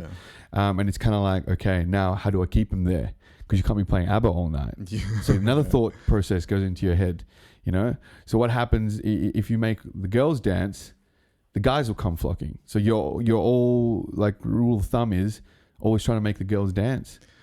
That's who I look for. Oh, If the girls aren't in front of me, I'm playing too experimental stuff that only guys know. that's interesting. If there's too many girls in there, not enough guys, because I'm playing too much of a chick flick, Taylor Swift type shit. Yeah. What brings male and female together that they love equally? Oh, I know. I cannot be homophobic. My bitch. Bitches get. They're gonna come flocking, right? Yeah. You know, Yeah, that's both true. guys and girls love that shit. Yeah. You know, but if I play like full on hood hype rap shit, you can tell the boys are gonna turn up. Yeah. It's not who you want in the crowd. Exactly. Because boys don't bring more boys. It brings trouble. Yes. Yeah. He's ex-security. True. Yeah. Oh, Damn. yeah, still doing it. Where at? I work for MPB, so I MPB. work everywhere. Do you know I used to work for MPB too? Yeah. Oh, Yeah. wow. Yeah, Dave is Aaron still running the thing? No, I forgot who. They put us in a room and Yeah, they put you in a room. the recruitment process was before we even had an interview. Yeah, oh yeah. They literally just picked anyone who had a tag. Yeah. So I used to work there and did security at Balmoral. I did security at Raffles. Oh, for real? Bro, fuck, I did everything in the Raffles hospitality girls industry. get wild. Fuck, dude. Yeah. Why are they always in the bathroom? Maybe they have a good table in there. A good bench as well. Yeah. And a napkin to dry it off. God damn. Damn, dude. So you've worked at security. So yeah, I've been in Glassy, bartender, bar supervisor, head Glassy, So have you always been around nightlife? nightlife since I was like 19. Yes, worked at the Dean, worked at Eve So nightclub. that's how you know Wilco. Where is it? Brandon. Brandon. Yeah, Willington. yeah. Because what did he? Wasn't he a DJ? Oh, I Wilco? didn't. He was a DJ. At different places, but I knew him because through music. Oh. Yeah. Did you guys DJ together? Yeah, well, as in like he used to make music under Wilco. Yeah, you yeah. know? And then we had a song out together. Actually had some decent streams on, it's probably got like 231,000 plays or some shit. Holy fucking shit. I Yeah, didn't know back in that. the day. What's it called? We did a remix of Superhuman by Slander. It's like trap music at its core. Right. And yeah, so, it's still up there on SoundCloud. It's so funny, hey? Yeah. That's dope. That's dope. I didn't know you guys put out music together. That's fucking crazy. So you said before the podcast that you were actually like getting into singing. Yeah, or like it's been something I've done since I was a kid, So Real. I've always done it. Yeah, I've sung on a bunch of the tunes that I've written, but I just haven't one of my biggest hobbies is accents, right? So I love anything and impersonating people. And so like when I used to like sing or like make music, I just like putting my own twist into things or make like do my own dialogues or like do like the pre-drops or something. I'll try and think of something. Even in my intro for Don Darkoe, I had a magnet. There was me like speaking as the Joker. Like I just try and put like a. Can you do it now? It's like, So you want to know why I use a knife? You see, guns are too quick. You can't savor all the little emotions. That's pretty In good. the last moments, people show you who they really are. So in a way, I knew your friend better than you ever did. Would you like to know which one of them were cowards? just like, Holy fuck. Was that not good? Holy shit. That's wild. So you could do like all your own fucking like samples in your track. the one my friends always get me to do is the Smeagol one because that's the one that I always usually do. Let's for go. fun, Let's go. Let's go. You got to do it. My precious bitches, you masters loves us, masters hates us. Lead them to the tunnels. Just That's so good. What the fuck? It actually sounds like in the movie. bro, yeah. Dude, that's wild. So when did you know you could like do I don't that know. shit? I just love it. Like I've always wanted to try and make a TikTok account and stuff. But I just don't know how to do it. So like impersonation, like Why don't you do, accents like, and stuff like that. Deep fake vocal. Oh, Like you do your vocal and then have the fucking face changer. yeah. See, that'll be cool. Like fuck, I gotta start thinking of shit like that. Because That's cool. because it's just the dialogue. It's just I don't know what to. The only reason why I'm probably saying it right now is because I'm high as shit. right? But like, Get high as shit on the fucking thing. and then it's so hard. Like if I'm a camera and I'm like, okay, I'm gonna record like a skit, but with these voices, you know, it's really hard. Like and like I always wanted to be like a voice actor as well. If I wasn't doing music, 100% would be voice actor. Because like I can try and change my voice on cue. So depends if you like me being from the UK, then I'll speak like I'm from the UK. You know what I mean? It's a little bit different. If I'm not smoking, then because I can't really, unless you give me a cigarette there and I sound like I'm from Los Angeles, dude. So I don't really know like what type of language you want me to speak from, but I just like, dude, I used to fuck around so many times with Could you people. do like a fucking whole dialogue of like two people probably, talking to each other? Say sometimes I was born in Glasgow, so I came from Scotland a few years ago, and then we're here just on a Roadshow podcast, and yeah, he's talking to me about why I'm so brown for a Scottish man, but I don't know. Yeah, dude. Close my eyes. That's a Scotsman, right? You know what I'm saying? So it's Barney, so I can do Irish as well, so it's from Ireland. Bro, that is wild. Yeah, that is actually wild. Yeah, thought that I'm Irish and I'm brown and I can't speak. No, like that, you can change in between voices like that. You've never seen a brown Irishman before? Oh, you're a... Am I crazy? Is this fucking weird? Like, that's a crazy thing to be able to do. I don't know. Like, and actually sound like That's what I'm you're saying. from I'm there. fascinated by humans. You be like, it sounds so creepy, Fascinated by humans. but it's just like mate. Just don't dissect him. We're good. We're good. Jeffrey Dahmer, the motherfucker. Oh, damn. Did you watch that series? Oh, dude, it's intense. That guy is crazy. That guy's wild. Yeah. He's a good actor. Dude, Evan, fucking what's his amazing Evan Peters? actor. Evan He's Peters. he's the guy that was in Never Back Down too. The main dude. He gets beat the hell out. Yeah, he gets beaten the hell out. Back down one. Never Back Down 1. Sorry, yeah, Miles, right? His name, yeah. Is he the bad dude? Not the bad dude. He's the pansy kid, He's the lovable friend. lovable friend. Yes, And he gets beat up, and that's what drives he's the lovable friend. I wouldn't even have picked that. I thought that guy was just like a random fucking actor. No, bro, he's in not super bad. He's in another one. Kick-Ass. Kick-Ass. He's in Oh, Kick-Ass. he fucking was too. Yeah, him and the main guy from Kick-Ass. yeah, They're both Marvel yeah, as well. yeah. Oh yeah, Marvel. Yeah, true. Yeah, Both play Quicksilver. yeah.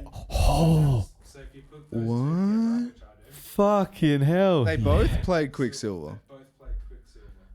One for the MCU and one for Sony's X-Men. Yeah, yeah. Oh no, fucking shit!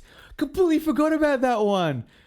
Magneto's son. Any of you guys watched WandaVision? Yeah, yeah. He's still there. Yeah, yeah, Which is a crossover yeah. somewhat from MCU. Damn. Sorry, from Fox. The one thing I didn't like about Marvel is they sold to Disney. Yeah, bro. You know, like you can only see their shit after the cinemas on the Disney fucking Yeah. platform. I mean, it's good. It's awesome that they can monopolize that. Yeah, dude. Disney's fucking huge, man. I didn't realize how big they were. But I'm so glad that they have Disney Plus because then you just know anything MCU, anything cartoony that it's fucking boom Disney. Let's go. Not to mention that Disney already bought out Star Wars. Yeah, and Yeah, Star that's Wars. true, Yeah, so yeah. you just know all that shit's gonna come out. Did you watch the new Avatar? Dude, I've watched it twice already. I haven't seen it yet. My guy, I've watched it twice. What's it like? It's honestly the best. Is it better than the first one? Okay, so I had this conversation with my friends, right? All right. So the first one was like amazing, right?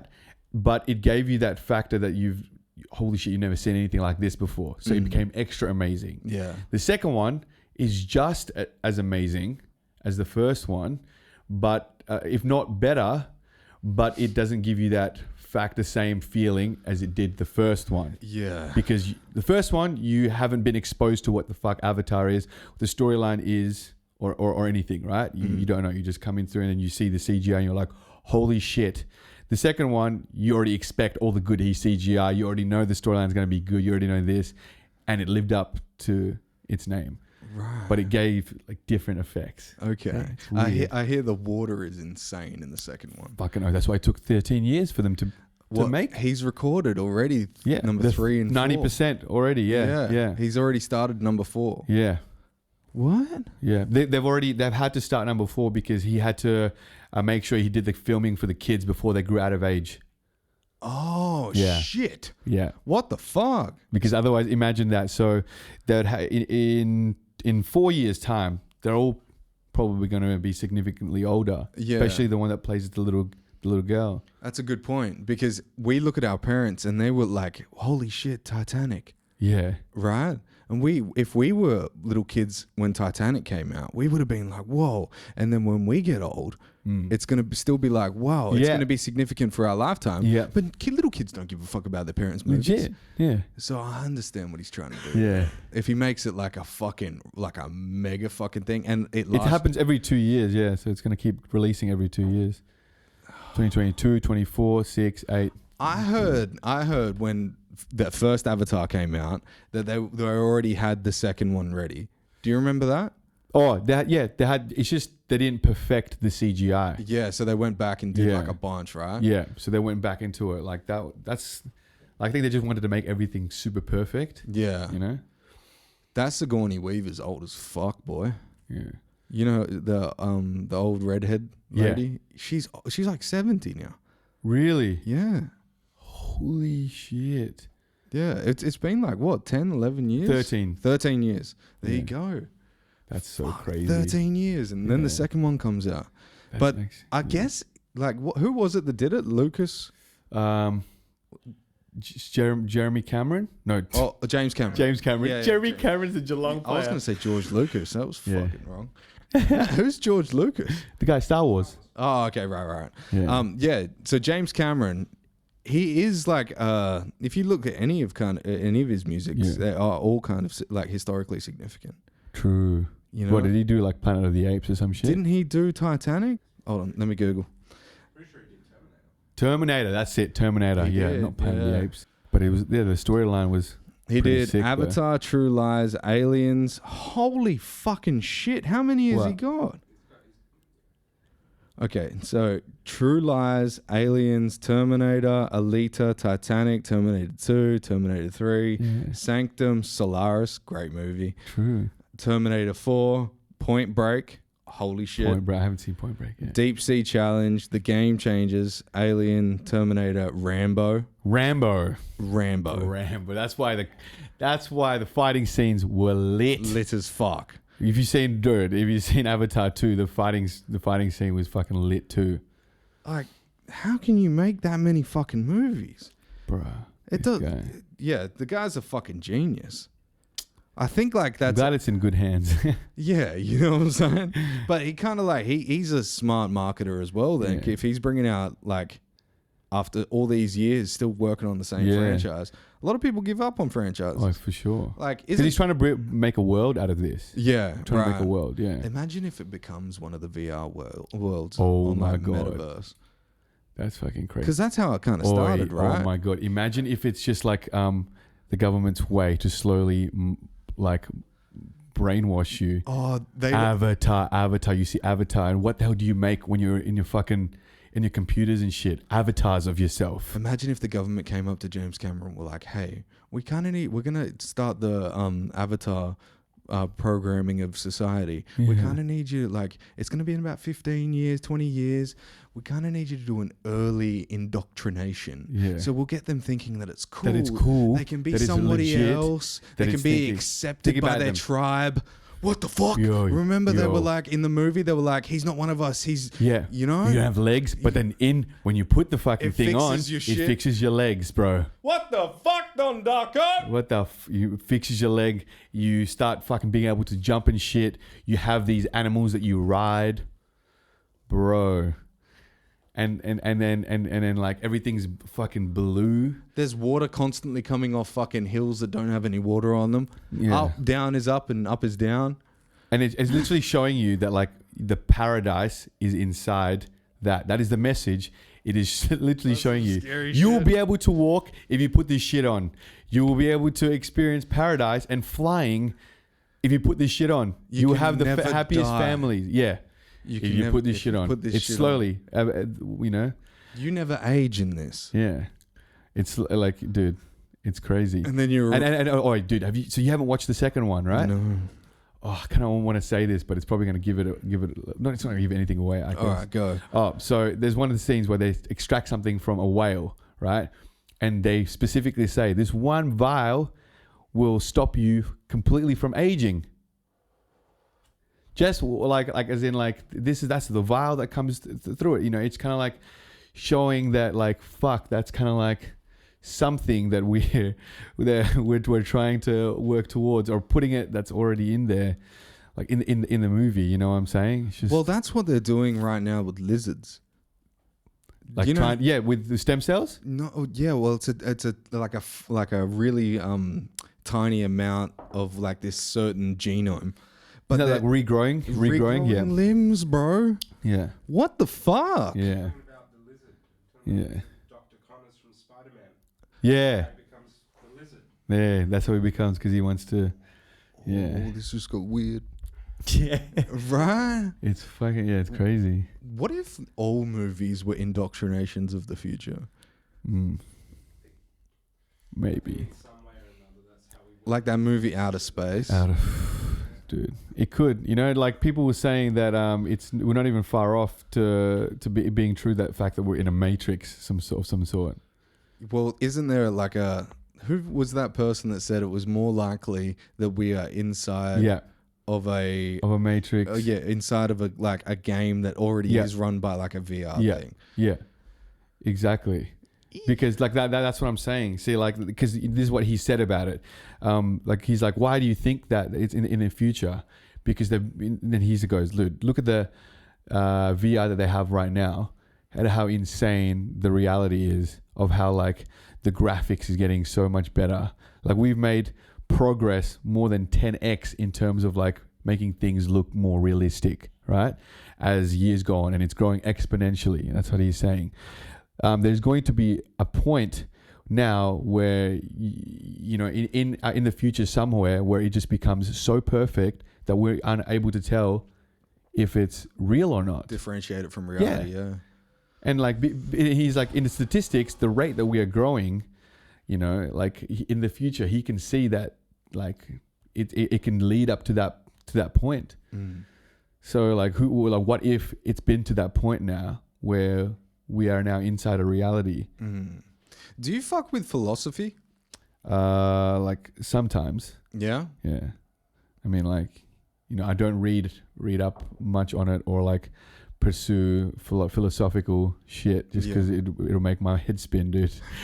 Yeah, it has that effect for sure. Yeah. But like if that shit did happen, right? The Yeah. VR, like all of your like virtues for philosophical means are out the window. For a lot of people at least. Because people don't like to think that they're philosophical, but then they'll read a quote on Instagram and be like, "Oh, actually, that really resonates with me." On the most minute level, that is philosophical thinking. Yeah. If like you're reading something and it like inspires you to think more positively about something, Yeah. that is kind of like philosophical Yeah. reading. But if you're in a game all the time where you can fly, you're not reading Instagram. Yeah. You know, Legit. there's going to be a time where quotes go out the window and it's going to be the entrance of a fucking video game. Dude, where it's legit. like only the fucking winners. Or, you know what I'm saying? Yeah. And then like it'll go 3, 2, 1, and then you race or whatever the fuck it is. literally. I was watching that new show. Hey? I was going to say, that's already been done. Yeah. Okay. What, COD, COD. Call of Duty, every time you died, it used to come up with a philosophical quote about... Oh yeah, it does. Yeah. Oh, shit. Okay. One of them they used to come up was, it's all right for a child to be afraid of the dark. Yeah. But we really need to question when a man is afraid of the light. You know, something like that. Oh.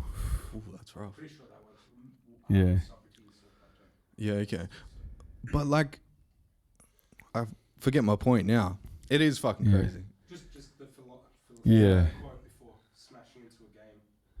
But what I like about those quotes and stuff that happens, sometimes it's good that it pushes some people, you know. Yeah. If that's what they need to be told and be reminded that they're loved and stuff like that, then like I'm all for it for sure. Yeah, I was about to say just before, have you seen the Alice in Borderland on Netflix? Oh no, I've actually wanted to go watch that. I've Is got it? one episode left.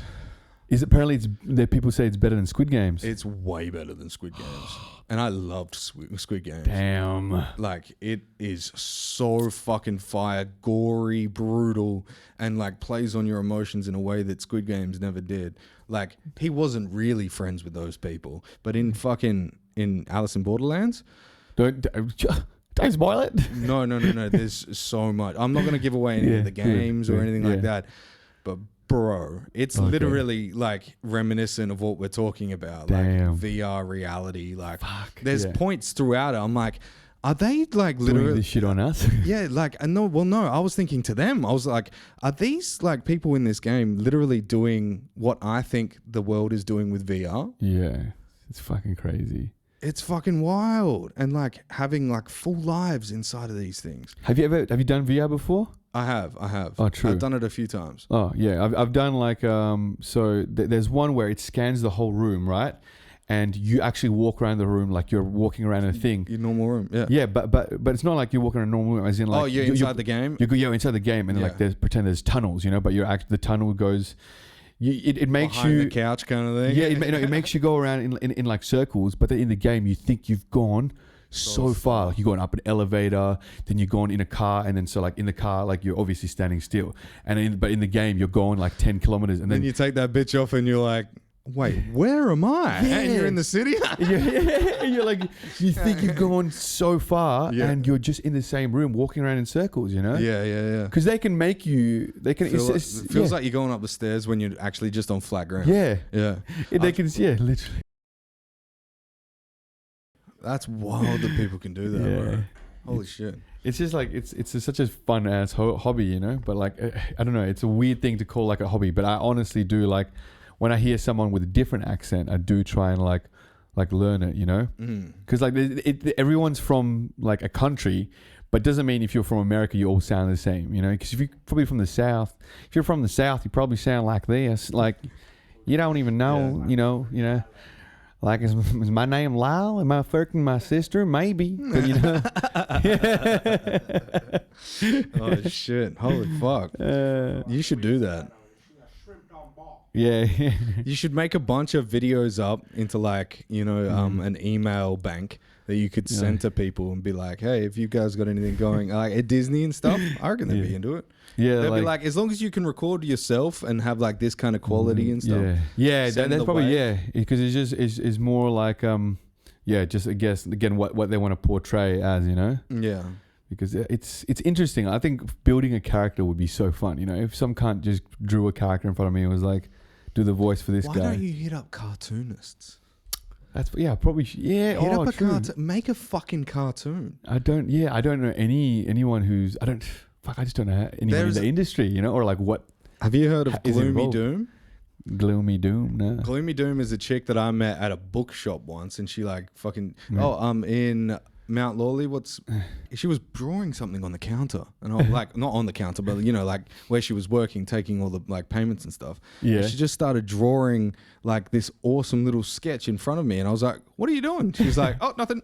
And she like pulls it off, and I was like, "No, show me that." And she showed me, and it was like this, like it looked like her. Fucking hell. But they're like these wild little fucking cartoons, and she's a published fucking comic book writer.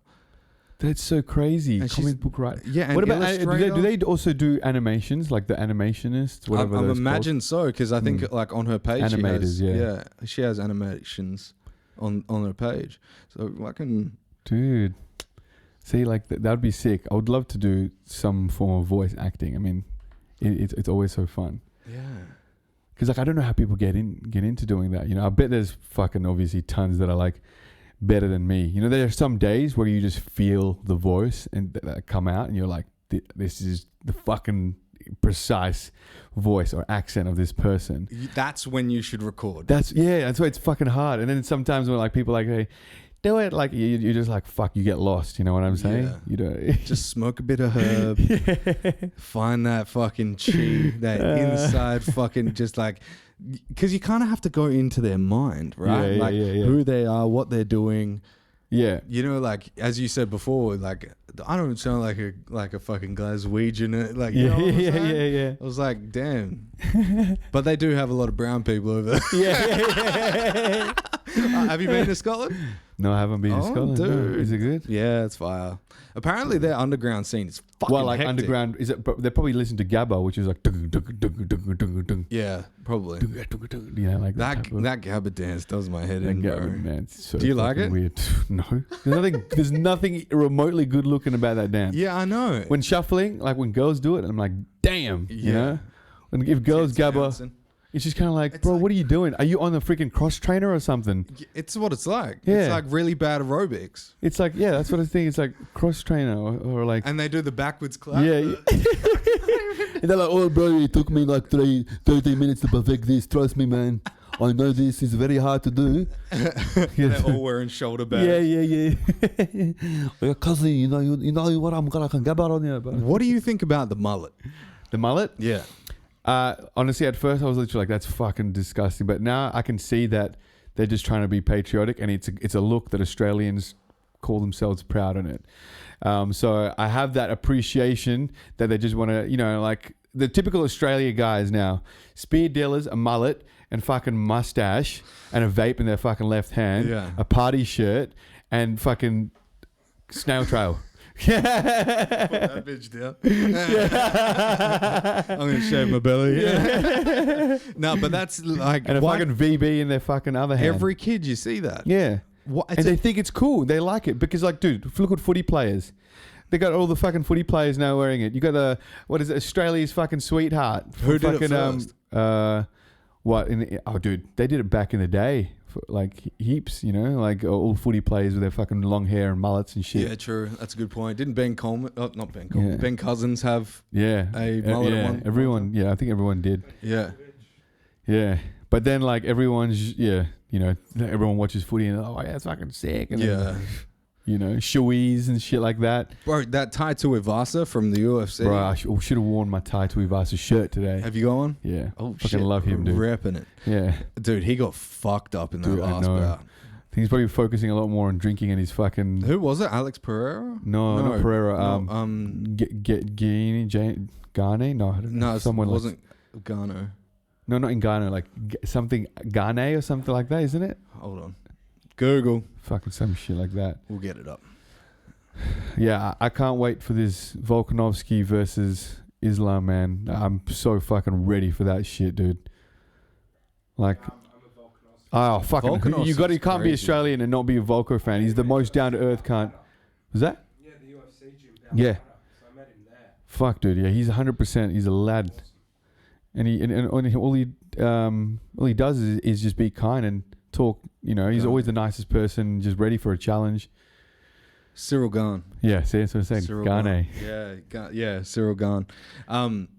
That was rough to watch. But he got some fucking really good shots in, bro. Yeah, He got some fucking heavy shots in. Like, Cyril Gane's just a monster, though. dude. He's like one of the biggest Dudes. dudes. Yeah. Yeah. Like, you see him next to, like, fucking Francis Ngannou, and you're like, wait, I thought that dude was a giant. You know? And he's just like, Can you bro. imagine, bro, Ngannou's fucking Oh, bro. insane as well. What do you think about the fight between him and John Jones? Who's gonna win? Yeah. Bro. Like definitely, I think in all roundedness, I think John Jones has the experience and knows what he's doing. He's never lost. You can say shit, yeah, but again, he hasn't fought in years. I don't know. He's probably fighting on the side somewhere else. 3 years now, isn't it? Yeah, but like Ngannou's obviously just he's hyped and been fucking winning. And Have you seen John Jones's physique recently? no, I haven't. Holy shit. Is it? He's huge now. Bro. Did he do a McGregor and go on ham? Oh, I don't think he went that far. Because he got done for that, like that long ester picogram of shit in his system. He was picked up by USADA. What, John Jones? John Jones. Yeah. So he was banned for how many years? Oh, I dare say it was close to 5. Because he's making a comeback for sure, eh? Yeah, oh yeah. He's fighting Francis Ngannou. When? They've already accepted it. I think it's February. What? Really? Yeah. That's crazy. Because I thought February was when oh mate is the Perth one. I could be fucking wrong. I'm just letting you know. That's crazy. I would love to see that. 285. So when's that? John Jones could be nearing a return to the UFC for a showdown against heavyweight champion Francis Ngannou on Wednesday's episode of MMA Hour. In March. Oh, so the month after. After, yeah. Damn. My bad. That's gonna be a good fucking first couple of months. That's gonna be fucking wild, bro. Can't wait to see that. Who you've got? Volkanovski. Honestly, like I want to support Volkanovski, but I just don't think his mentality is ever going to be. His team is not going to be in the strongest mentality like Khabib's team is. Have you seen how much like they all have like high wins, low it's low Makhachev loss. he's fighting, right?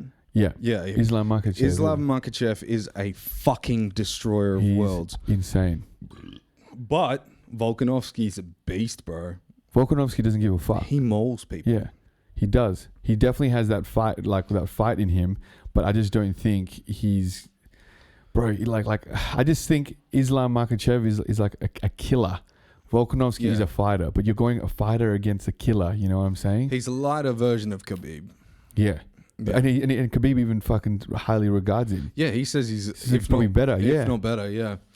He said he'll probably be winning. He's probably on the top for 4 or 5 years, and then he'll probably give it to someone else. Do you reckon he had the same the same kind of motivation as Khabib? Because Khabib? Double. You know why I Yeah. think that? Because he has to prove Khabib and his team that he can live up to. He doesn't have to just live up to Abdul Menap, which is the dad. He has to live up to Khabib's version, and he has to live up to everyone else's version. He has to be. He's the next Khabib. Yeah. They put him there. There's always one guy that they train.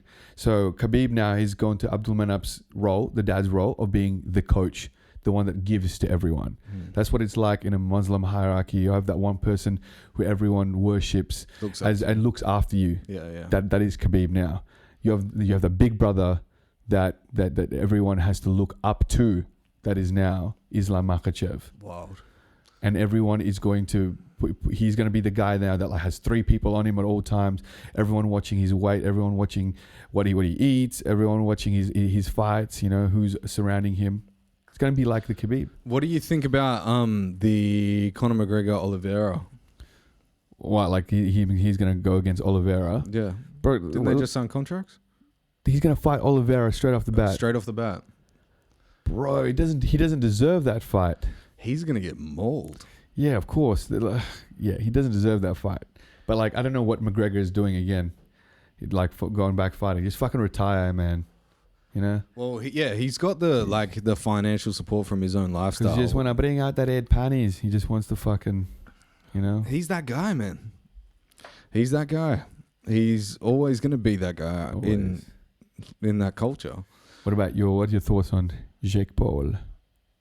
Jake Paul v. Just Jake Paul in general. Oh. I like him. Yeah. I think I do. I admire what he's doing. I don't think he's like his brother. Yeah. I think he's way tougher. Yeah, for sure. And he's made for the sport now that he's putting himself through it. Like watching his daily videos of him going for his run and, you know, like he's out there. He's doing it, bro. Yeah, he's doing and you it. can see his progression. There have been so many fucking videos of like, you know, they all taking falls. Yeah. You know, like the rigs and stuff Anderson like that, Silva yeah. fight. But man, he clipped him. Yeah. He clipped him and he went down. Yeah. Like, and it seems like he's doing like that a lot. But I think if he wasn't on YouTube, he would be the new Mike Tyson. Yeah. You know, if he never did Yeah. YouTube, if he went straight into boxing, everyone would be like, who the fuck is this Yeah, guy? legit, yeah. Boxing would be exciting again. Yeah. In that aspect of like respectable boxing. But those kind of people, they don't get heat. They don't get heat. He started a fire over here. And everyone's turning his way. And everyone's turning his way. And that's what he's bringing more people into the sport. That's exactly what he needs to do. Well, didn't he get the biggest ever pay per click? Yeah. Oh no, Pay-per-view. Sorry. But now he's also 70 bringing it million. back to the people, you know? he's what he's doing is like great, and he's bringing the popularity back into boxing, to combat sport in general. Now I think the next thing he's trying to tackle is the fighter pay thing. Yeah.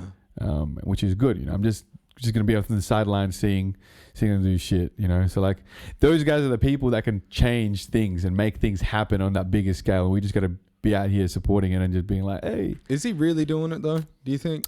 I think he is. I think like he's now completely turned himself into a boxer. That's my personal opinion anyway. Do you think he'll be totally respected ever? I think people already do. No, by the boxing community. Oh, there's always going to be a division. He's a Paul brother. Like they create controversy.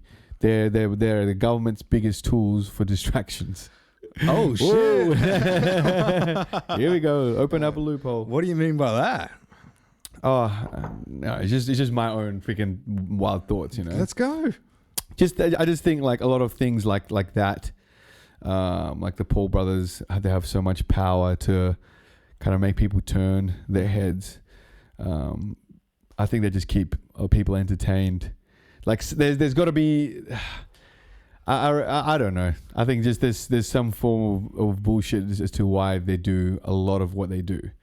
You know, just like the Kardashians sometimes, or just like grabbing people's attentions, right? And if you're among the masses and among the 0.01% of people in the world that is able to grab the masses at like a fucking upload of a video or a skit of a video, like that powerful, attention is becoming the biggest, if not the most like wanted resource or wanted commodity in today's society. Those guys literally have it all. Like, you know, don't you think there's something fishy in this? Like, I don't know. Well, with attention comes wealth. Is that right by saying that? Yeah, I mean, like for sure. Yeah. So like, eventually, like those guys in the beginning, I would imagine wanted to do everything in their mind, in their right mind, to be able to put out more and more content to get more views. Yeah. But with the significance of finances put into the picture as well, it literally opens up their world to literally do whatever they want. Yeah. So it could look like from the outside that they're like, you know, these people that have been hired to do something. And I understand that 100% because it kind of fucking does. Yeah. But also at the same time, they're working within the YouTube machine. They're working in the boxing machine. And that is promotion. That is be as flashy as you fucking can, get as many people's attention. Yeah, exactly. They probably know, like, you know, it's just so crazy how someone like Mr. Beast and stuff like that guy gets viewed. What about that King Khan? No, what's his name? Khan. Yeah. Oh, he's the TikTok guy.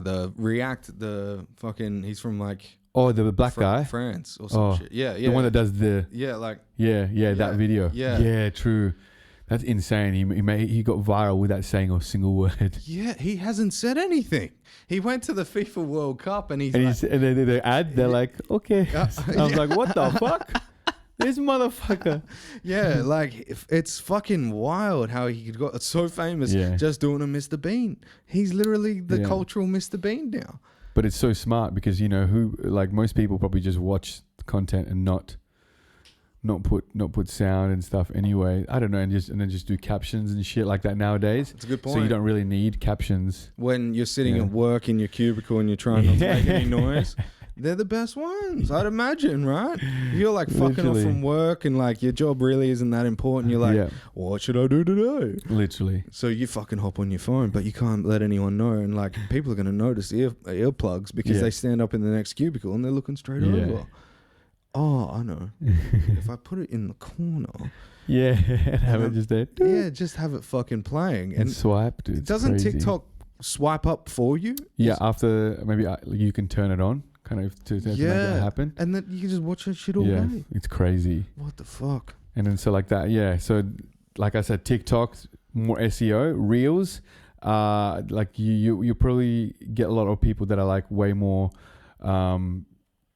people that are like watching videos with no sound, because TikToks, you kind of like, people like to hear the sound when they're sitting on TikTok, but Reels, because there's photos, there's videos, so content that has captions and no sounds generally will do better on Reels.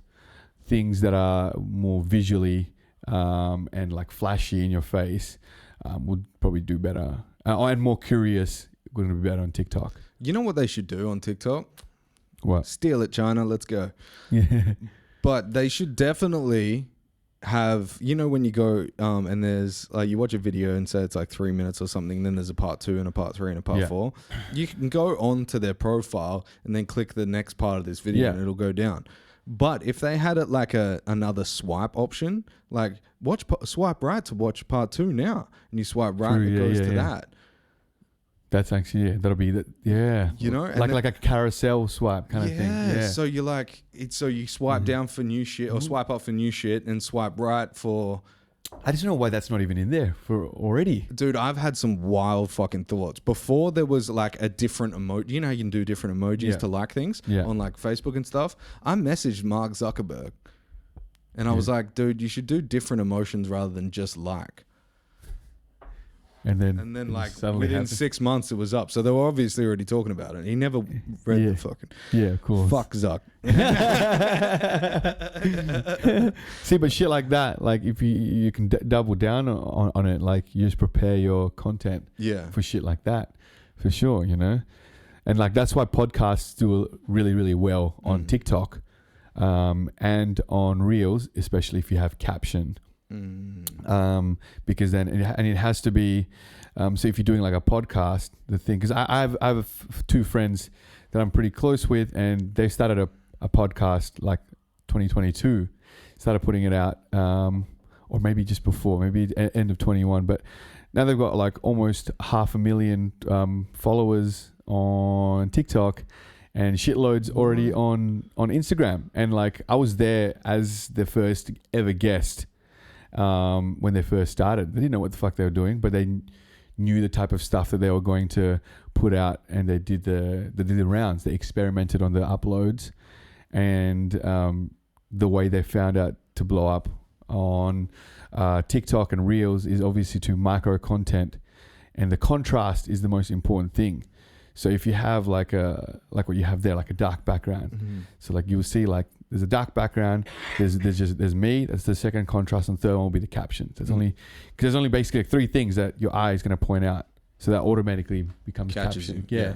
Whereas like so many people used to have a bunch of shit going on in the background or something, and then it'll lose that contrast to make people really read it. Yeah. So they did it, and they talked about the most controversial stuff. You know, the topics was the most important thing. Sounds like this fucking podcast. And they just, you know, and then they knew their target. They wanted the youngins, so they'll talk about shit like that. Kids would discuss. Your mate cheated on you with your best mate. What the fuck are you gonna do? Or like, what's your favorite sex position? Probably shit like that. You know. And people will be like, oh, what the fuck? This sounds interesting. But then now it's become like a thing. Like podcasters are going to be like so needed with every single bit of marketing in every type of industry, right? You want to learn about fitness? He's a guy who's fucking been doing it for 10 years. Will talk your fucking ear off for 2 hours about it. Yeah. You want to know how to get better in music? There's a 2-hour fucking marketing podcast about music in that specific niche. Yeah. It's almost as if like you can consume that information without having to talk to anyone about it, because they're talking to you about it, you know? And that's what, it's unreal. When in the future, when someone opens a nightclub or do an event, guarantee there's going to be people wanting podcast teams. Because then you can make your own MTV. Yeah. What's up, guys? This is Roadshow podcast and stuff here. We're here. We're live to you from Breakfast Festival. This is the last Breakfast. How you feeling? You know? They don't need to, like, people can do that nowadays and people will watch it. Yeah. There's so much fucking going on. Yeah, no shit. Create more shit around what's already the hype. Your brand awareness is off the chain. It actually is. That whole like methodical thinking about like people's psychology. Yeah. Plus brand awareness.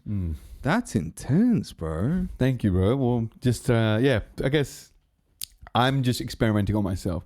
I wouldn't call myself like a fucking professional, But you should. You should. But this is just what I think. And then when I tried it, I was like, well, I'd break it down. Yeah. Why do people like certain things? Yeah, well, it's Yeah. obviously reflective in what you're doing right now with your D&B remixes. Yeah, and the so it videos. worked. So I'm like, yeah. It's the funny enough, the tracks don't take me long to finish anymore because I've just honed it in so easily with my workflow when I'm on Ableton. If you want to get better at doing music, making music is the fucking workflow. You don't have to be a shit hot producer that knows how to make a snare from scratch and spend 10 hours on it like Noisier does. Yeah. Fucking there's a packs already out there with all the best sounds and stuff like that. Mixed utilize too. it. Yeah, utilize it and use it. Use it. Create your creativity in a different way. Flip it, twist it, stretch it out, reverse it, reverb it, reverse it again. Yeah. Fucking why not, right? Easy shit. And then and that's how I make all my sounds, bro. It's just I take like the most wackest sounds and I'll just try and make it even more wackier or try and make it sense so that it's into melodies. And then like I know what I need to do. You break down everything. What is a song? People get like, oh dude, I don't know how you make songs so quickly.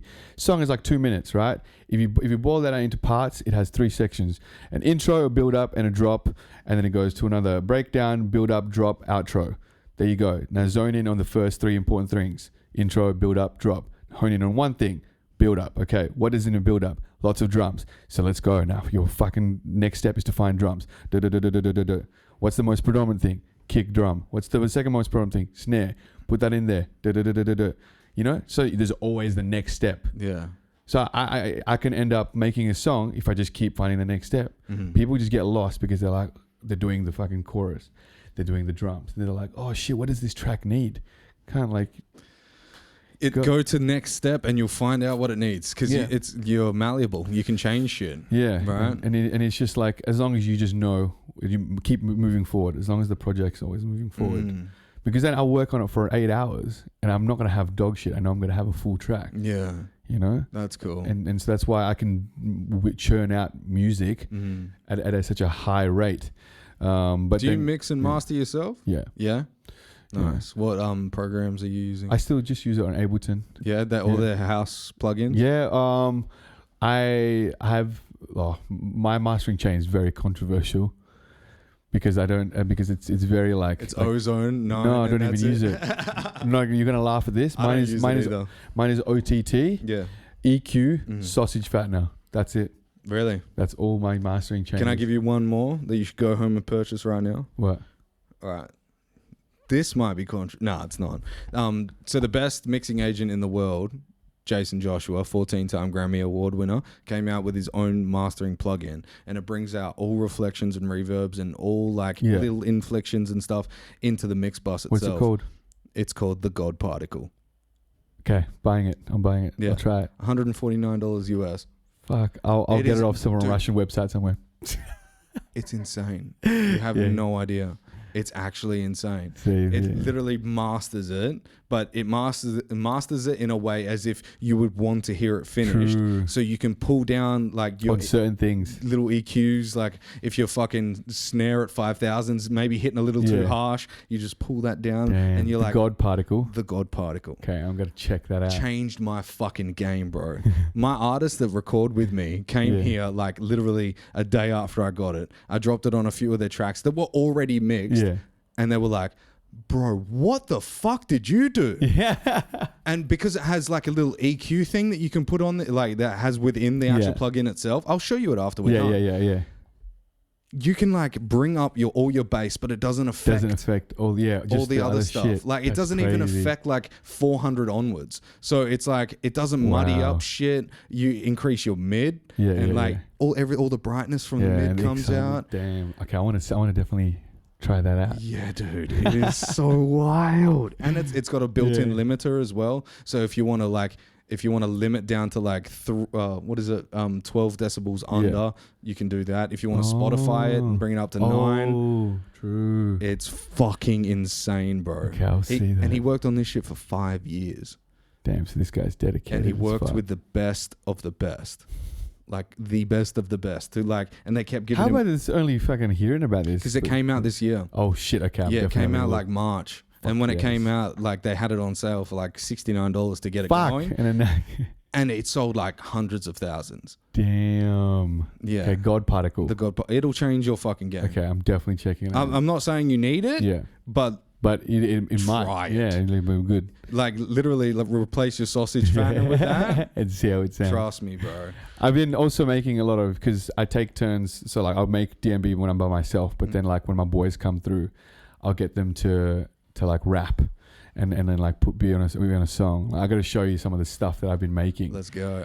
We'll fucking trade up. Yeah. And you'll probably not expect it, like the type of stuff that I make. You know, I got Afro beats and shit, and R&B and me singing and shit. Fuck yeah, that's what I'm talking about. That's the best thing for mixing, I think, is working with other people and having like people there to work with. Especially if they're your friends, dude. Yeah, because you can fucking fuck up in front of your friends and just be like, I'll fix this. Dude, Well, yeah, we once just they're scratch clients- shit about each other and stuff. Yeah, exactly. I kind of have that with my clients too. Like if I don't vibe with my clients, if I can't be myself, bro, there's no point in us working together. Yeah, literally. I get so much anxiety working with other people. I just think like everyone's is so different. I don't know what they're like. So I only ever ended up working with just my friends, my close friends and stuff like that, and writing with them, and because you can be so comfortable and you can just be so chill about it. Mm-hmm. That's what I fucking love about it. You just should never go into a creative fucking like journey. In a day, right? With having some sort of anxiety. Yeah. That's why when I first sit down with someone, I'll show them like the packages that I have first. And then the secondary one is literally finding how they want to sound. Yeah. And then the third one, we'll get down a whole track in a day. Yeah. But it's like those 3 sessions aren't just sessions for, for making music or whatever, but I see it as a psychological thing. Is like, let me find out who you are. Let me find out what you want to do and where you want to progress from. Exactly. And that's literally what sets, I think, people apart. And you being prepped before you like shot off, that's genius. Yeah. Because a lot of people just like, fucking let's go with it how it goes. But dude, honestly, like now is the generation of content, and everyone keeps asking like, oh, how do I gain traction? How do I stand out, bro? It's not about just the quality of your tracks, is the quantity as well. If I was releasing these flips slowly, like once a month, guaranteed I would not have made the strides I have in the last month. Wild. Because if Drake, being that big of an artist, is already putting out 50 tracks a year, you as someone that's wanting to stand out has to go above that smoke, So if he can put out 50 tracks, and you're gonna have to be able to put out 100 a year. Like double him, and just as good quality as well if you want to stand up to him. Yeah. So I see that in the same light. I know I'm capable of being next to some of these famous guys, like fucking that are producing and touring the world, playing D&B. I know I can sound just as equally as good as them, but I can make songs maybe faster than they do because they're locked in with labels. Yeah, true. So now I'm gonna put in 50 something songs next year. Yeah, 50 something songs, 100%, if One not a week. more. One a week. I've kept up, even though I haven't released, because it's been on my SoundCloud. I've been putting them out on there, and my SoundCloud went from only 200 fucking followers, and now I'm almost at 2,000, and it's been only like I said, only like a few weeks. I've only put out 5. That's 5 weeks. I've only put it out, dude. and everything's just growing exponentially. Yeah. So who knows, Fuck It's my own experiment right now that I'm doing now as well. Well, you're doing it, bro. Yeah. Fuck yeah. What's your SoundCloud? It's just Don Darkoe. Don Darkoe, same as Instagram? Yeah, same as Instagram. And TikTok? And TikTok as well. YouTube? I haven't gotten YouTube. You need a YouTube That's for why. that, because YouTube Shorts as well is a big thing. I need They to do pop that. off. Yeah, actually, fuck, you're so right. It's another reach. I think I'm going to do that just to get home, to be honest, brother, dude. do it. Dude, it's been a fucking awesome fucking chat that we've had Awesome, today. dude. Yes. Thank you for coming on. Do you want to do any shout outs before we close this bitch out? Oh, shout out just to my friends, to you guys. Thank you so much. No worries at all. Shout out to Perth City for always supporting me. Mark my words, next year I'm going to play at a festival. Yeah, have you played one yet?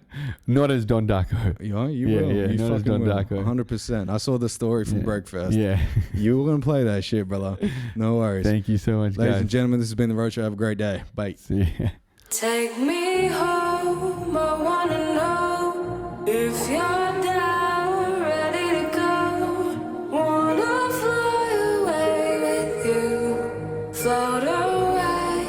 fly